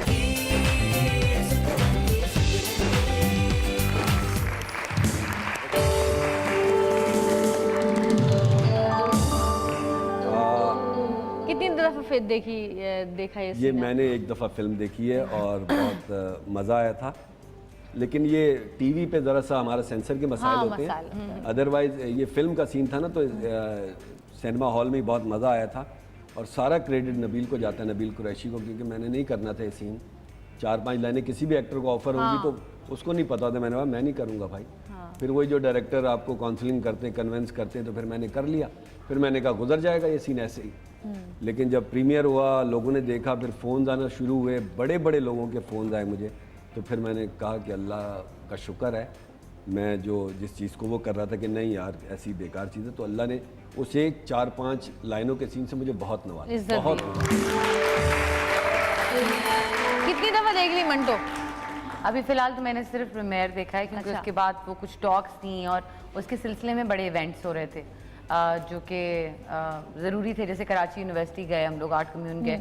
ये बहुत अच्छा सिलसिला है कि टीम डिफरेंट जगहों पर जाकर उसके बारे में बात कर रही है, और एक पूरा मंटो एज ए राइटर के ऊपर एक पूरा डिबेट खुल गया 60 साल बाद। तो that's the beauty of it कि मैं उसमें काफ़ी मसरूफ़ रही हूँ, और वो बड़ा अच्छा एक्सपीरियंस रहा है कि आप एक फ़िल्म बनाएं और फिर जब आप जनरली पब्लिक में जाते हैं और उसके बारे में बात करते हैं, क्योंकि वो सब्जेक्ट ऐसा है। मैंने ये बात अभी पिछले दिनों काफ़ी जगह भी की है, लेकिन मैं फिर से दिल करूँगी कि उसकी खूबसूरत बात यह है कि उस फिल्म का हीरो एक अदीब है, और बहुत ज़रूरी है कि हमारे हीरोज़ अदीब, मुफक्किर, फ़िलासफ़र्स, थिंकर्स हों, क्योंकि जहाँ हमें और तरह के हीरोज़ भी चाहिए, वहाँ हमें इन हीरोज़ को भी साथ चलाना है। बिल्कुल। क्योंकि इंस्पिरेशन, जैसे मैं भी ये बात कर रही थी कि कपड़े और बालों और मेकअप से इंस्पायर होने के अलावा ये भी देखें कि ये लोग कितनी मेहनत करते हैं। मुख्तलिफ फील्ड में मुख्तलिफ हीरोज़ होते हैं, मुख्तलिफ हीरोज़ होते हैं, तो समझना बहुत ज़रूरी है अपने लिटरेचर को, क्योंकि दुनिया भर के लोग बड़ा प्रमोट करते हैं अपने राइटर्स को, अपने पोइट्स को। उन्होंने बड़ी फिल्में बनाई, यूरोप में बड़ा ट्रेंड है अपने अफसाना निगारों पे फिल्में बनाने का, अपने शायरों पे फिल्में बनाने का। तो ये चीज़ें मेरे ख्याल में बड़ा एक बहुत से ट्रेंड्स को फ़रोग़ देती हैं। बिल्कुल, जो कि ये हमारी भी एक अखलाकी जिम्मेदारी भी है, मेरा ख्याल है। बिल्कुल। अच्छा जी, एक ब्रेक का टाइम हुआ है, ब्रेक लेंगे छोटी सी, ब्रेक से वापस आएंगे। आप लोगों का कोई भी सवाल हो तो अपने जहन में रखिएगा, जहन बना के रखिएगा, सवाल करना हो जो भी करिएगा है क्या टेंशन, जुबान पे मत लाइएगा। देखते रहिएगा सतरंगी, क्योंकि सतरंगी रंग देगी जिंदगी।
जी वाह। वैसे वो कैरेक्टर तुम्हें बहुत सूट किया है, कौन सा वाला? फेस ये फिल्म का वो थोड़ा सा इस टाइप का है ना, फेस भी कुछ इंडियन टाइप का। वो डिस्क्रिप्शन भी जो लिखी हुई थी एक्चुअली कलवंत कौर की, जब मैंने पढ़ा अफसाना तो वो मुझे लगा कि सही है, क्योंकि वो एक तो बहुत महीन सी दुबली पतली लड़की नहीं थी। मैंने कहा पहले तो मुझे ये बता दो मैं वो नहीं हूँ, वो नहीं हो सकेगा। तो वो इसकी जो डिस्क्रिप्शन थी फिजिकली वो भी फिट होती थी, तो मैं ज़्यादा कंफर्टेबल थी वो करने में। तो या इट वर्कड। हाँ अच्छा, बच्चे देखते हैं ड्रामे फिल्में, क्या बेटी कहती हो कि बेटी अभी बड़ी है ज़रा? बेटी बस उसी से ज़्यादा वही देखती है, बेगम, और बच्चे तो नहीं देखते। कुछ कमेंट्स देती है, कुछ कहती है? हाँ अच्छे होते हैं आजकल बच्चे, आपको पता है कितने इंटेलिजेंट हैं माशाल्लाह। हमारे आजकल की जनरेशन के बच्चे बहुत हैरान कौन कमेंट्स देते हैं, बहुत सारी चीज़ें जिन चीज़ों में हमें इंटरेस्ट होता था उनमें बिल्कुल नहीं। जैसे अगर मैं कहूँगा कि करना है कोई कमर्शियल या कोई ऐसी चीज़, नहीं बिल्कुल नहीं। अपनी पढ़ाई हो रही है, मैं कहा अच्छा यार है ये तो पहले तो हाँ हाँ हाँ वाले बच्चे माशाल्लाह अच्छी सारी चीज़ें हैं, एसोसिएशन है। बेगम इनसिक्योर तो नहीं होती? किस चीज़ से? जा रहे हैं, काम कर रहे हैं, नहीं यार मैं बहुत, क्योंकि जो ताल्लुक नहीं रखती ना शोबिस से वो थोड़ा परेशान रहती हैं खवातीन। इनसिक्योर तो देखो मुस्कुराहट कुछ हाँ बता रही है कुछ देखो कुछ मुस्कुराहट बता रही है कुछ। एक बात मुझे बड़ा जरूरी है इस वक्त में, मेरा और सलीम साहब का एक वाकया जो मैं सुनाना चाहती हूँ। अच्छा हाँ प्लीज। हमने अभी एक ड्रामा किया रिसेंटली, सीरियल था, हमारा काम थोड़ा लिमिटेड था उसमें साथ, but he was playing my first husband who passes away. तो हम शूट पे थे इकट्ठे, तो आई थिंक ये पहुंच चुके थे, मैंने आना था, तो गालिबन वो लाइन प्रोड्यूसर ने इनका फ़ोन लेके मुझे फ़ोन कर दिया कि बस ये आपको गाड़ी लेने पहुंच रही है। मैंने कुछ ही देर बाद वापस इन्हीं के फ़ोन पे फ़ोन किया, मैंने कहा यार आप कहाँ हैं, मैं नीचे खड़ी हुई हूँ, आप पहुँचे नहीं अभी तक। कहते हैं आप किधर हैं, मैं आ जाता हूँ। इनको पता था कि मेरा फ़ोन है। अच्छा, मैंने कहा क्या मतलब आ क्यों जाता हूँ, अभी तक आप पहुँचे क्यों नहीं? कहते हंसना शुरू किया, कहते आसरा मैं सलीम मेराज बात कर रहा हूं। लेकिन कहते लेकिन अगर आपका इतना इसरार है तो मैं यहाँ से आ जाता हूँ, आपको कहाँ से ऐसा हो जाता है वैसे, ऐसा हो जाता होता है। तो आदमी को भाग के जाना चाहिए, मतलब आपकी कुलीग अगर लेट हो रही है तो फौरन जाना चाहिए। नहीं सही बात है। और वो वाली बात जो होती है इनसिक्योरिटी की बात, खातून में अगर है इनसिक्योरिटी तो मुझे लगता है उसके है अंदर कोई ऐसा बुरा वो जेस्चर नहीं है, अच्छी बात है। और हमारे काम के हवाले से तो थोड़ी बहुत ज़्यादा होती है, लेकिन मेरी कोई ऐसी एक्टिविटीज़ हैं नहीं एक्टिंग के अलावा। मतलब मैं अगर काम पे हूँ तो मैं बहुत खुश हूँ, मैं साल के 12 महीने चाहता हूँ कि मैं काम पे रहूँ और उसके बाद मैं घर पे होता हूँ। तो आपने भी शायद देखा ही होगा कि मैं एक्टिंग के अलावा कहीं नज़र आया नहीं। मैं खुद नहीं जाती, मुझे पता नहीं है। तो इस हवाले से इसलिए मुझे पता ही नहीं है। आई थिंक मैंने क्योंकि आपके साथ अभी थोड़े दिन ही काम किया था, तो आपके साथ रहने वाले को तो बहुत जल्दी अंदाजा हो जाता है इनकी पर्सनैलिटी का। मतलब जो साथ खातून काम कर रही है वो इनसिक्योर नहीं होती, तो आई थिंक कुछ पर्सनैलिटीज ऐसी होती हैं जो खुलती रहती हैं, रोज एक नई चीज पता चलती है। अच्छा ये ऐसे भी है, अच्छा कुछ ऐसी होती है जो खुलती ही नहीं है। खुलती नहीं है, मैं तो नहीं कह रहे, मैं अपनी तरफ इशारा था उनका। अच्छा यासर, करियर के स्टार्ट में भी ही तुमने यंग टू ओल्ड कैरेक्टर्स भी किए। ओल्ड वही फिर ना, यंग टू ओल्ड। पहले ओल्ड फिर यंग। वजह यार पता है क्या वजह, ये कि मैं आई थी थिएटर से। हाँ। और मैं एक गलोला थी जब मैं आई थी ना, पूरी मेरा वजन था 83 kilo, like literally 83 kilo. So I was all round and big face and मैं इसको ऐसे सोचा रहती हूँ कि मेरे चेहरे पे बहुत सारा विजडम है। तो वो मैं जब आई और उनसे मिली और मैं कुछ तस्वीरें देखी हुई थी, तो दे थॉट कि मैं पुल ऑफ कर सकती हूँ। एक खाला चकलाला मेरे पहले कैरेक्टर का नाम था। तो वो एक शादी का माहौल था और ये खाला आई हुई है पंजाब से और उसने आके मतलब स्यापा ही डाल देना है। मुझे वो इंटरेस्टिंग लगा कैरेक्टर, मैंने इसलिए भी कर लिया क्योंकि थिएटर में अगर आप अपनी उम्र से कहीं ज़्यादा या कहीं कम या कुछ बिल्कुल ऑफ करते हैं तो थिएटर में इसको बड़ा मोतबर समझा जाता है। थिएटर का जो माइंडसेट है कि आपको अपनी स्किन से बाहर निकलने का काम करने का मौका दिया जा रहा है, तो आपको एक अच्छा एक्टर रिकॉर्ड किया जा रहा है, इसका मतलब ये होता है। और फिर वो हर तरह के कैरेक्टर सब करते हैं, तो मैं उसी माइंडसेट में चल रही थी। टेलीविजन आपको कर देता होता है टाइप कास्ट, हाँ। लेकिन मैंने कहा ब्रिलियंट 46 47 मैं अगर इनको लग रहा है मैं प्ले कर सकती हूँ तो मैं करूँगी। तो दैट्स हाउ इट स्टार्टेड। और फिर वो अच्छा हो गया तो उन्होंने कहा चलो यही करा लेते हैं। फिर लेकिन इत्तेफाक मेरे साथ ऐसा हुआ कि मैं बड़ी देर तक किसी एक चीज़ में फंसी नहीं, बहुत जल्दी जल्दी मुझे और चीज़ें मिलती गई। तो वो जैसे अभी अली अब्बास दोस्त है, उसके साथ वसीम साहब का बेटा, वेरी फाइन एक्टर हिमसेल्फ, उसके साथ मैं अभी एक प्रोजेक्ट कर रही हूँ। तो मुझे कहता है ये आप तो बेंजामिन बटन हो गई है इंडस्ट्री की। कहते हैं अभी आप साल डेढ़ पहले मेरे वालिद साहब की बेगम का कैरेक्टर कर रही थी, अब आप मेरी हीरोइन अभी 10 किलो और गिराने दो अभी। फिर मैं बताऊंगी तुम्हें। कहते अब आप मेरी हीरोइन है, ये क्या हो रहा है? मैंने कहा यही हो रहा है, देख लो। तो मुझे बैकफायर नहीं किया इस चीज़ ने एक्चुअली। बहुत जल्दी शुरू में, अब मैं रेट्रोस्पेक्ट में देखती हूँ तो मेरा फ़ायदा ये हो गया कि बहुत सारे लोगों ने ये अंडरस्टैंड कर लिया कि ये काम करने आई है, इसको काम करना है और अच्छा काम करना और उसके लिए कोई ज़रूरत नहीं है कि मैं ये करूँगी और ये नहीं करूँगी। ये अप्रोच बहुत अच्छी है। अगर इम्प्रोवाइज़ करने के आपको अपने करियर में मौके मिल रहे हैं कि जो ये नहीं है वो इसको बनाओ, ये बहुत अच्छी बात है। जो इसकी एज नहीं है उससे ज़्यादा या कम बनाओ, इम्प्रोवाइज़ करो चीज़ें, तो ही तो निकल के आएगा। जैसे ही नज़र आती हैं वैसे इनको कास्ट कर लिया तो कोई चौधराहट नहीं होगी ना, कोई बहुत बड़ी जल्दी बोर भी हो जाते हैं देख देख के, वही ना, एक ही आपको एक ही लाइनर, एक ही बात। अप्रोच होना बहुत ज़रूरी है कि मैं एक्टिंग किस पॉइंट ऑफ व्यू से एक्टिंग कर रहा हूँ। लेकिन आप लोग की जो एक्टिंग में एक ख़ास चीज़ पाई जाती है और बहुत ज़्यादा जो रिफाइन है, वो मेरे ख्याल से शायद इस थिएटर की वजह से ज़्यादा है। मुझे लगता है कंपोज होना पड़ता है। आप अगर कोई भी कैरेक्टर, आप अगर फनी कैरेक्टर भी कर रहे हैं, बुरा कैरेक्टर भी कर रहे हैं, आपको यहाँ से करना पड़ेगा, यहाँ से करना पड़ेगा, तो वो शक्ल पे वो चीज़ आएगी। अगर मैं सिर्फ सुपरफिशियल होकर ऊपर से करूँगा तो वो शक्ल पे आएगी, वो ये आपको एक्सेप्ट करना पड़ेगा। सलीम, ये बात मेरे ख्याल में, क्योंकि आपका ताल्लुक भी थिएटर से है, हमने अक्सर ये बात वैसे सुनी है, हमें कहा जाता है कि आप थिएटर से है ना, इसलिए आपकी अदाकारी अच्छी है, ज़्यादा अच्छी है। मैं इस पे थोड़ी सी डिस्कशन ये करना चाहती हूँ कि फर्स्ट ऑफ ऑल तो हर मीडियम की एक्टिंग डिफरेंट है। जिसने थिएटर भी किया, टेलीविजन भी किया, फिल्म भी किया, वो पिच भी डिफरेंट होती है, हर जगह की पिच अलग होती है, बुरा भी हो सकता है। तो एक्चुअली जब आप देखे होंगे ना आपने, इसलिए जब आप अपने मीडियम का ट्रांजिशन करते हैं ना, तो वो एक बड़ा ट्रिकी काम है।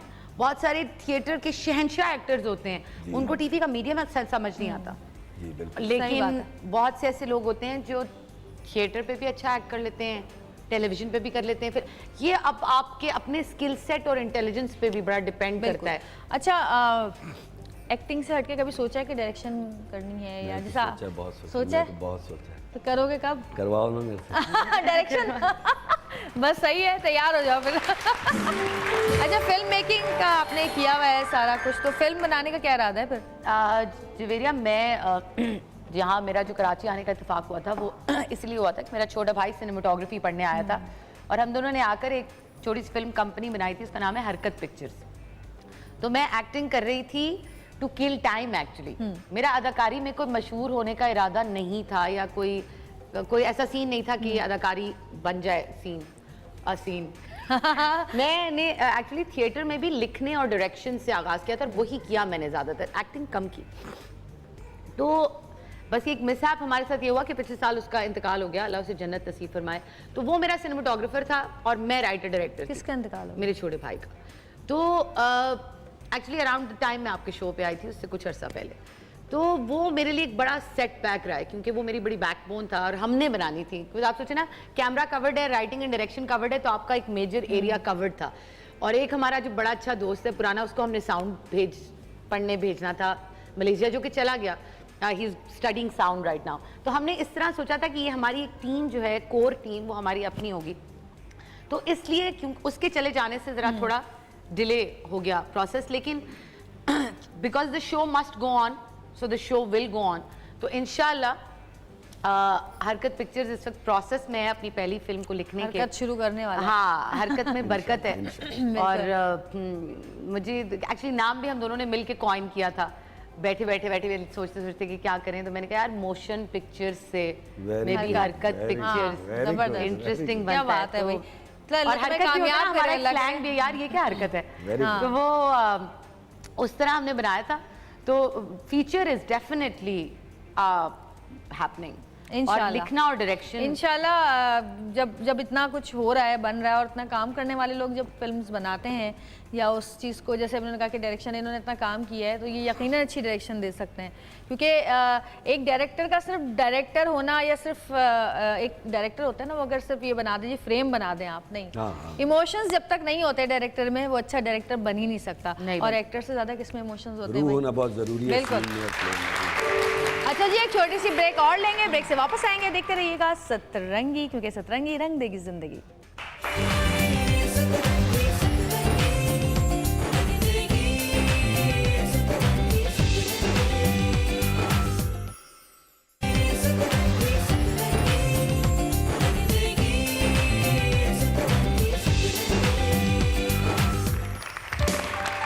Welcome back. सलीम और यासरा हमारे साथ मौजूद हैं और बड़े मज़े की बातें हो रही हैं, लेकिन मैं सोचती हूँ बातों के साथ थोड़ी रूह की ग़िज़ा भी लेनी चाहिए, ज़रा भूख सी लग रही है कुछ।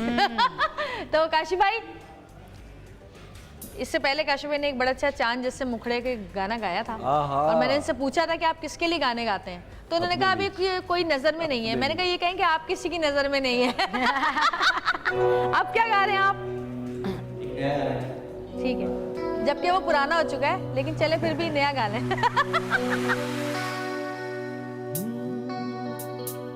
सुनो ना संगे मरमर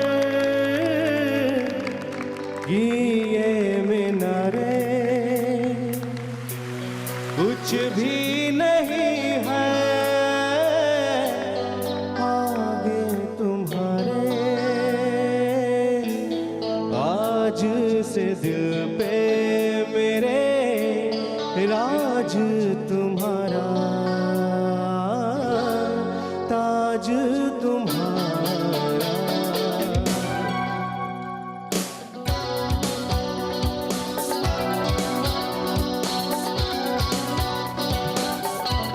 सुनो ना संगे मरमर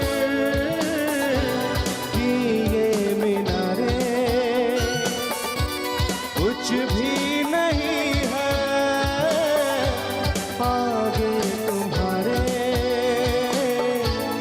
आज से दिल पे मेरे राज तुम्हारा, ताज तुम्हारा। सुनो ना संगे मरमर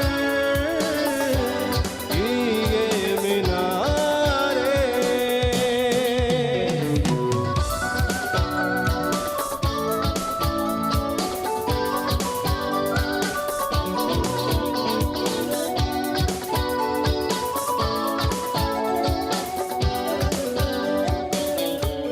बिन तेरे मधम मधम ये चल रही थी धड़कन, जब से मिले तुम हमें आंचल से तेरे बंधे दिल उड़ रहा है। सुनो ना आसमानों के ये सितारे, कुछ भी नहीं है आगे तुम्हारे,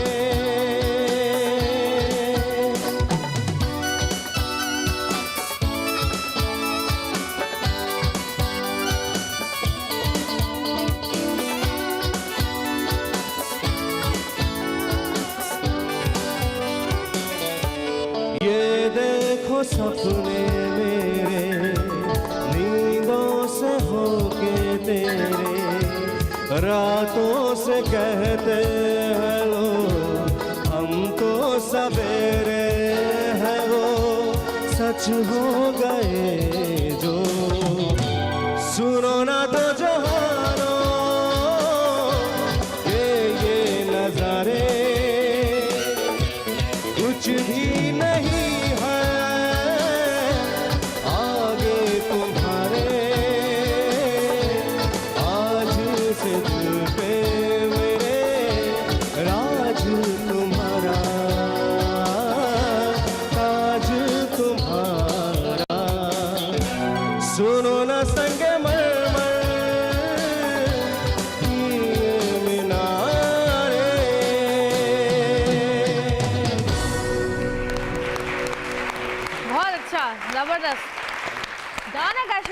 जबरदस्त गाते हैं। बस याद नहीं करते गाने। ये तो बहुत, ये बीमारी ऐसी बीमारी है जो ठीक नहीं हो सकती। मुश्किल गाना है ये गाना एक्चुअली। नहीं, आसान गाने भी याद नहीं करते। नहीं याद होते। सही कह रहे हैं। बिल्कुल सही। जबरदस्त है। किसी कोने में बैठे हुए ना एक फर्रा लिखते हुए नजर आते हैं हमेशा। अच्छा जी, थोड़ी सी हम एक एक्टिविटी करना चाह रहे हैं। हम आपको मुख्तलिफ एक्टर्स की तस्वीरें दिखाएंगे और आप ये समझ लें कि आपने उन पर फिल्म बनानी है और जो आप टाइटल। हाँ, और उनका टाइटल क्या होगा उस फिल्म का? कहाँ है तस्वीरें, कहाँ है तस्वीरें? चले जी, पहली तस्वीर यासरा के लिए। मेरा हाय, मैं तो I am so bad at this. Salim साहब तो आप मैं कर दीजिए जवान वाला हूँ। प्लीज आप। हाँ? क्या कहा? अभी तो मैं जवान हूँ। अभी तो मैं जवान हूँ। ये आपने कहा है। हाँ मैंने नहीं, ये कहा, आपने कहा। हाँ, मैंने कहा। अब आपकी बारी है जी। शकील तिली। मामला गड़बड़ है। बॉम्बे टू कराची। बॉम्बे टू यार, ये कराची। ये अच्छा है। चले अब दोनों से पूछते हैं, एक तस्वीर दिखा। हाँ जी। मैं नहीं, कौन है ये? मैं नहीं। उसी की तरह बोलूंगी ना, मैं नहीं। हाँ जी। हाय नहीं, सब सेट है। कोई भी नहीं सब याद है। सेट है, सब सेट है, सब सेट है। बस दोनों ने एक ही बोल दिया सब है। सेट है। हाँ, हमें बड़ा सेट है। एका होता है आर्टिस्ट टाइप्स में। मुझे तो सर चले भाई, सब सेट है। नेक्स्ट दिखाइए। एजाज असलम। मैं बोलूं? अब तक हीरो। अब तक हीरो, वाह वाह। हाँ जी, आप बताएं। जब तक हीरो। मैं बोलूं? एजाज असलम, फैसल कुरैशी। हाँ जी, नेक्स्ट। आ गया। आ गया। एक सेकंड, हाँ। ये इसके जवाब से पहले मैं आपको बता दूं कि आप सब जो फैसल कुरैशी फैंस हैं आउट देयर, आपको मंटो में इनकी अपीयरेंस इतनी अच्छी लगेगी। इतनी क्विकली एक आर्टिस्ट अपना इतना सारा टैलेंट दिखा के चला जाए ना, मतलब एक तालियां। टैलेंटेड तो है बहुत। अब बहुत फिल्म का नाम खूबसूरत बता काम दो। किया है। फिल्म का नाम भी बता दो। फिल्म का नाम है यार, कैसे फैसल का नाम कैसे रखा जाए? सलीम साहब, ये आपको करना पड़ेगा। मैं तो बड़ी नई हूँ। मैं तो बहुत नई हूँ। मैं तो बहुत नई हूँ। ये आप कर सकते हैं। हैं? नहीं, बताएंगी बताएंगी। ये इतना मुश्किल हो लैला गया? का बता दो। लैला का कुरैशी मैं इतना सोचना मुश्किल हो गया। फैसल कुरैशी नहीं, पहले फैसल कुरैशी। फैसल इतना मल्टी टैलेंटेड आदमी है, कैसे बंदा बताए? मतलब कोई मुश्किल फिल्म है। तो होनी चाहिए ना। मेरे लिए मुश्किल है। हाय, हमें नहीं बुलाएंगे ये फिर कभी। बूटा कह दे। भाई नहीं, राजू बन गया जेंटलमैन है भाई। क्योंकि बूटे से स्टार्ट होके बशर मोमिन तक, आई थिंक राजू बन गया gentleman should be Faisal Qureshi इस फिल्म। अच्छा जी, नेक्स्ट। लैला लैला लैला लैला। दुनिया हसीनों का मेला। वाह वाह वाह। आप ना? क्या कहेंगे? बिल्कुल सही। दुनिया हसीनों का मेला। मेला वाला मेला या मेला? नहीं, नहीं, नहीं, नहीं। मेला मेला, हमने मेला कहा, वाजिब है। बहुत सारी चीजें कह हम दी सिर्फ हमने। मेला कह रहे हैं। मतलब जी। अभी तो मैं जवान हूँ, Next. ये वो बहुत हो गया। सलीम साहब बहुत आराम से कट गया बीच में से। ईमान अली। दिल बेईमान। नहीं।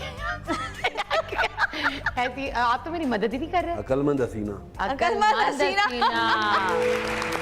शुक्र है अकल बंद नहीं कहा आपने। नेक्स्ट। यार ये कहाँ से तस्वीर निकाल के लगाई है आगा शिराज की? कौन सी सालगिरह में से निकाल के लगाई है? बाकी कोई ढंग की तस्वीर निकाल लेते भाई। मेरी सालगिरह। मैं भी हूँ। मैं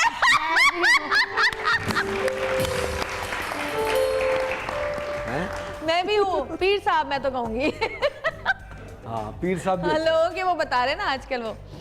चले जी। नहीं, मैं जूतियां नहीं खानी हूँ, मैं नहीं नाम ले मैं भी सकती। नहीं। मारिया ने मुझे तुर्की से जूतियां मारनी है, मैं नहीं भाई, सॉरी। कुछ चुप हो। हूँ मैं। मैंने तो जुल्म सहे ना अभी मारिया क्या तो 1.5 साल एक ड्रामे में। जल्दी बता दो एक टाइटल। अच्छा सा।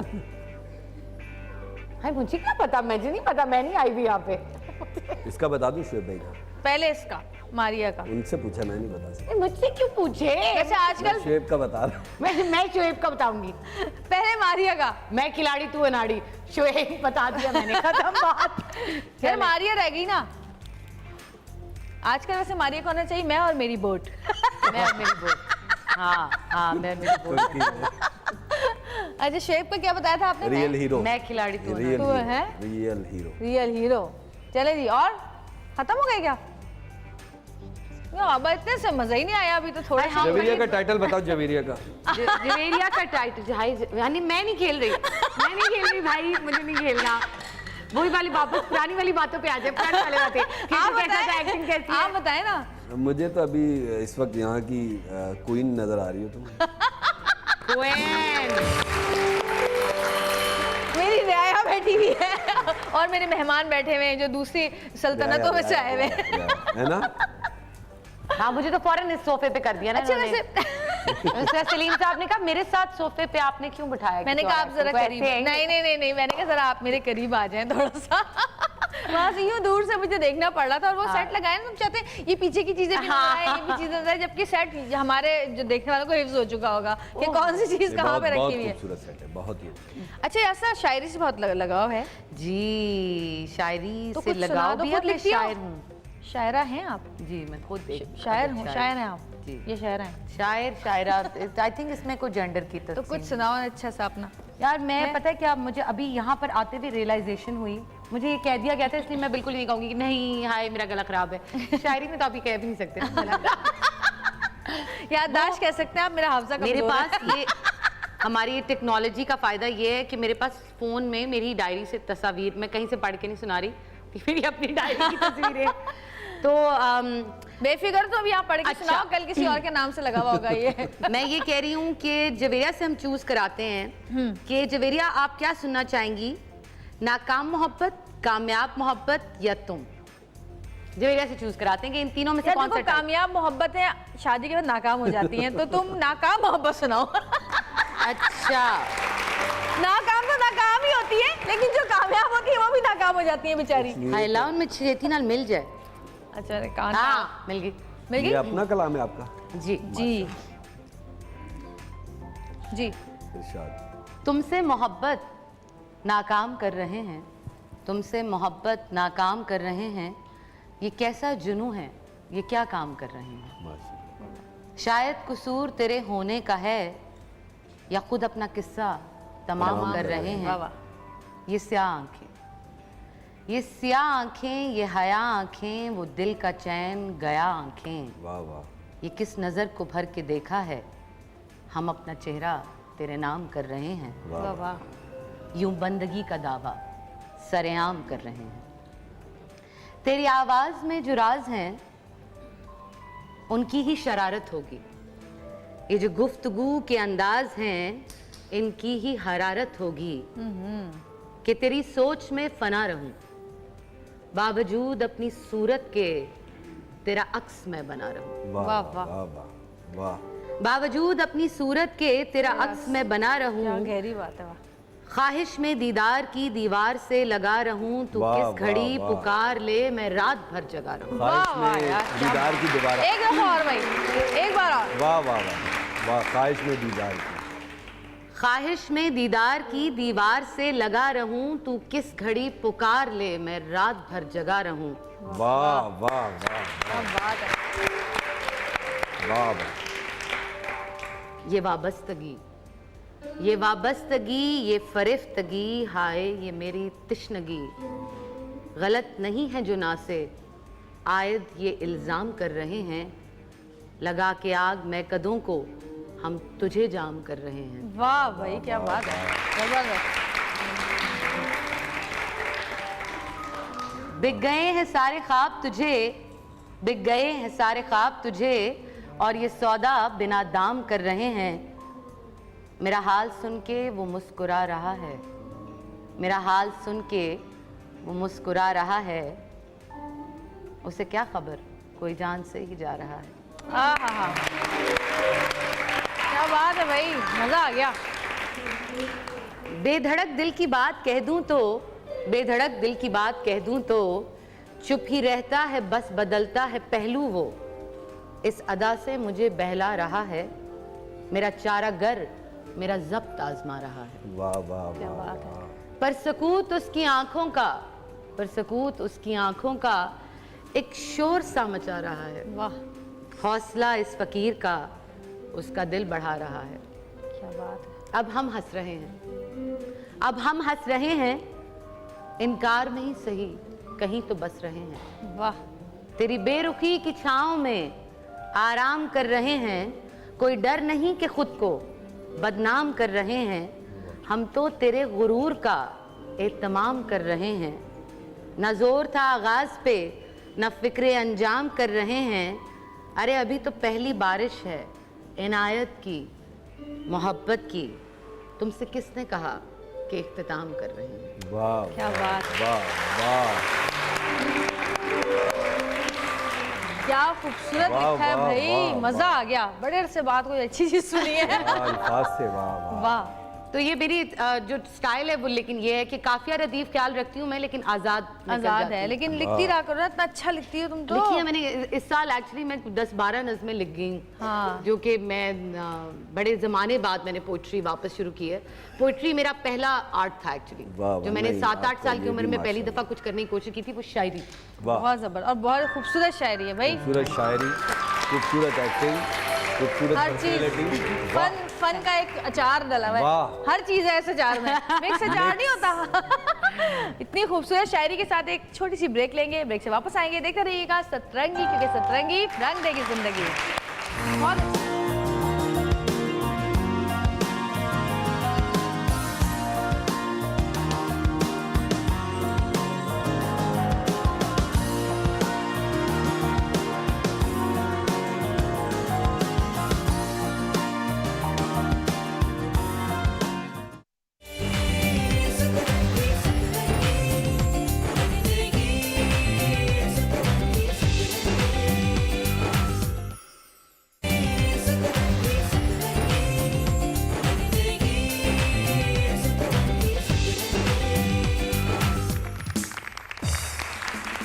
वेलकम बैक जी। और जिस तरह हर चीज़ का टाइम एक वक्त ख़त्म हो जाता है, हमारे प्रोग्राम का भी टाइम ख़त्म होने वाला है, लेकिन उससे पहले मैं चाहूँगी कि आप लोग किसी भी किस्म की कोई बात कहना चाहते हैं, देखने वालों को कोई मैसेज देना चाहते हैं किसी भी चीज़ से रिलेटेड, तो आप कह सकते हैं। बोल के लब आज़ाद हैं तेरे। साहब आप पहले कहना चाहेंगे? नेक तमन्नाएं, नेक ख्वाहिशात, नेक जज्बात सबके लिए अच्छी तरह रहें, अच्छा सोचें, अच्छा करने की कोशिश करें तो सारी चीज़ें अच्छी हो जाती हैं इंशाल्लाह। बिल्कुल, मुस्बित सोच, मुस्बित सोच। हाँ जी यासा, मेरी आप लोगों से एक्चुअली एक रिक्वेस्ट है, और वो ये है कि आप जो देखना चाहते हैं, जो आपको पसंद है, उस चीज़ को अगर वो फिल्म हो तो हॉल में जाकर देखिए, उसके टिकट पे पैसे खर्चिए, क्योंकि इवेंचुअली बॉक्स ऑफिस की फिगर्स बताती हैं कि क्या चीज़ मकबूल है लोगों में और वो लोग देखना चाहेंगे मज़ीद। इससे हमारा काम आसान हो जाता है। थिएटर पे कोई ड्रामा अगर आप देखना चाहते हैं तो ज़रूर जाएं, टिकट खरीदें और उसे देखें।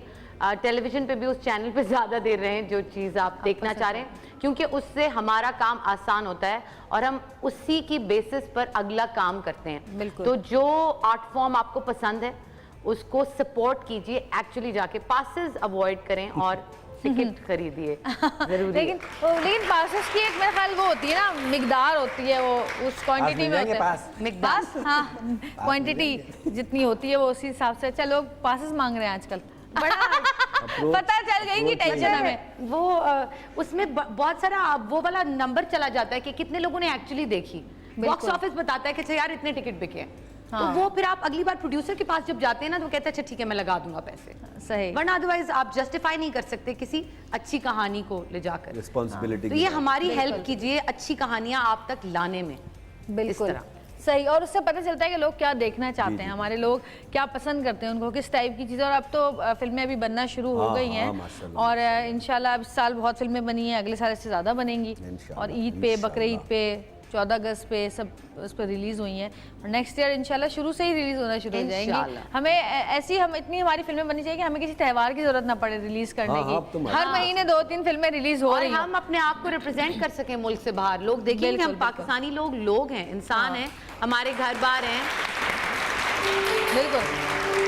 अच्छा जी, ये कुछ गिफ्ट्स हैं और मैं ये चाहती हूँ कि आप इन लोगों में दे दीजिए। ये माहा पाक टावर्स की तरफ से गिफ्ट है और ये मेरे पास कहाँ गया औज की तरफ से गिफ्ट्स हैं, तो हम ये देते हैं। आइए, ये भी महा पाक टावर्स की तरफ से गिफ्ट है और थैंक यू सो मच, बहुत शुक्रिया आप दोनों का और बड़ा मज़ा आया आप दोनों के साथ। Thank you Salim, thank you Yasra. Qasim भाई, गाना अच्छा सा ज़बरदस्त किस्म का।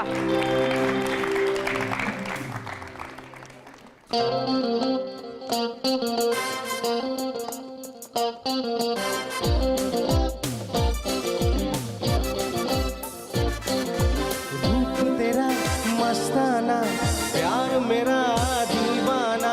रूप तेरा मस्ताना, प्यार मेरा दीवाना।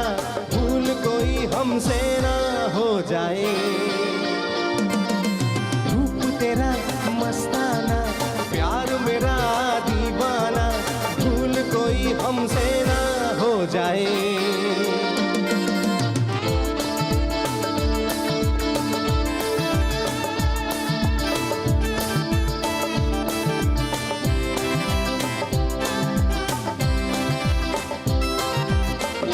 रोक रहा है हमको जमाना, दूर ही रहना, पास न आना। रोक रहा है हमको जमाना, दूर ही रहना, पास न आना।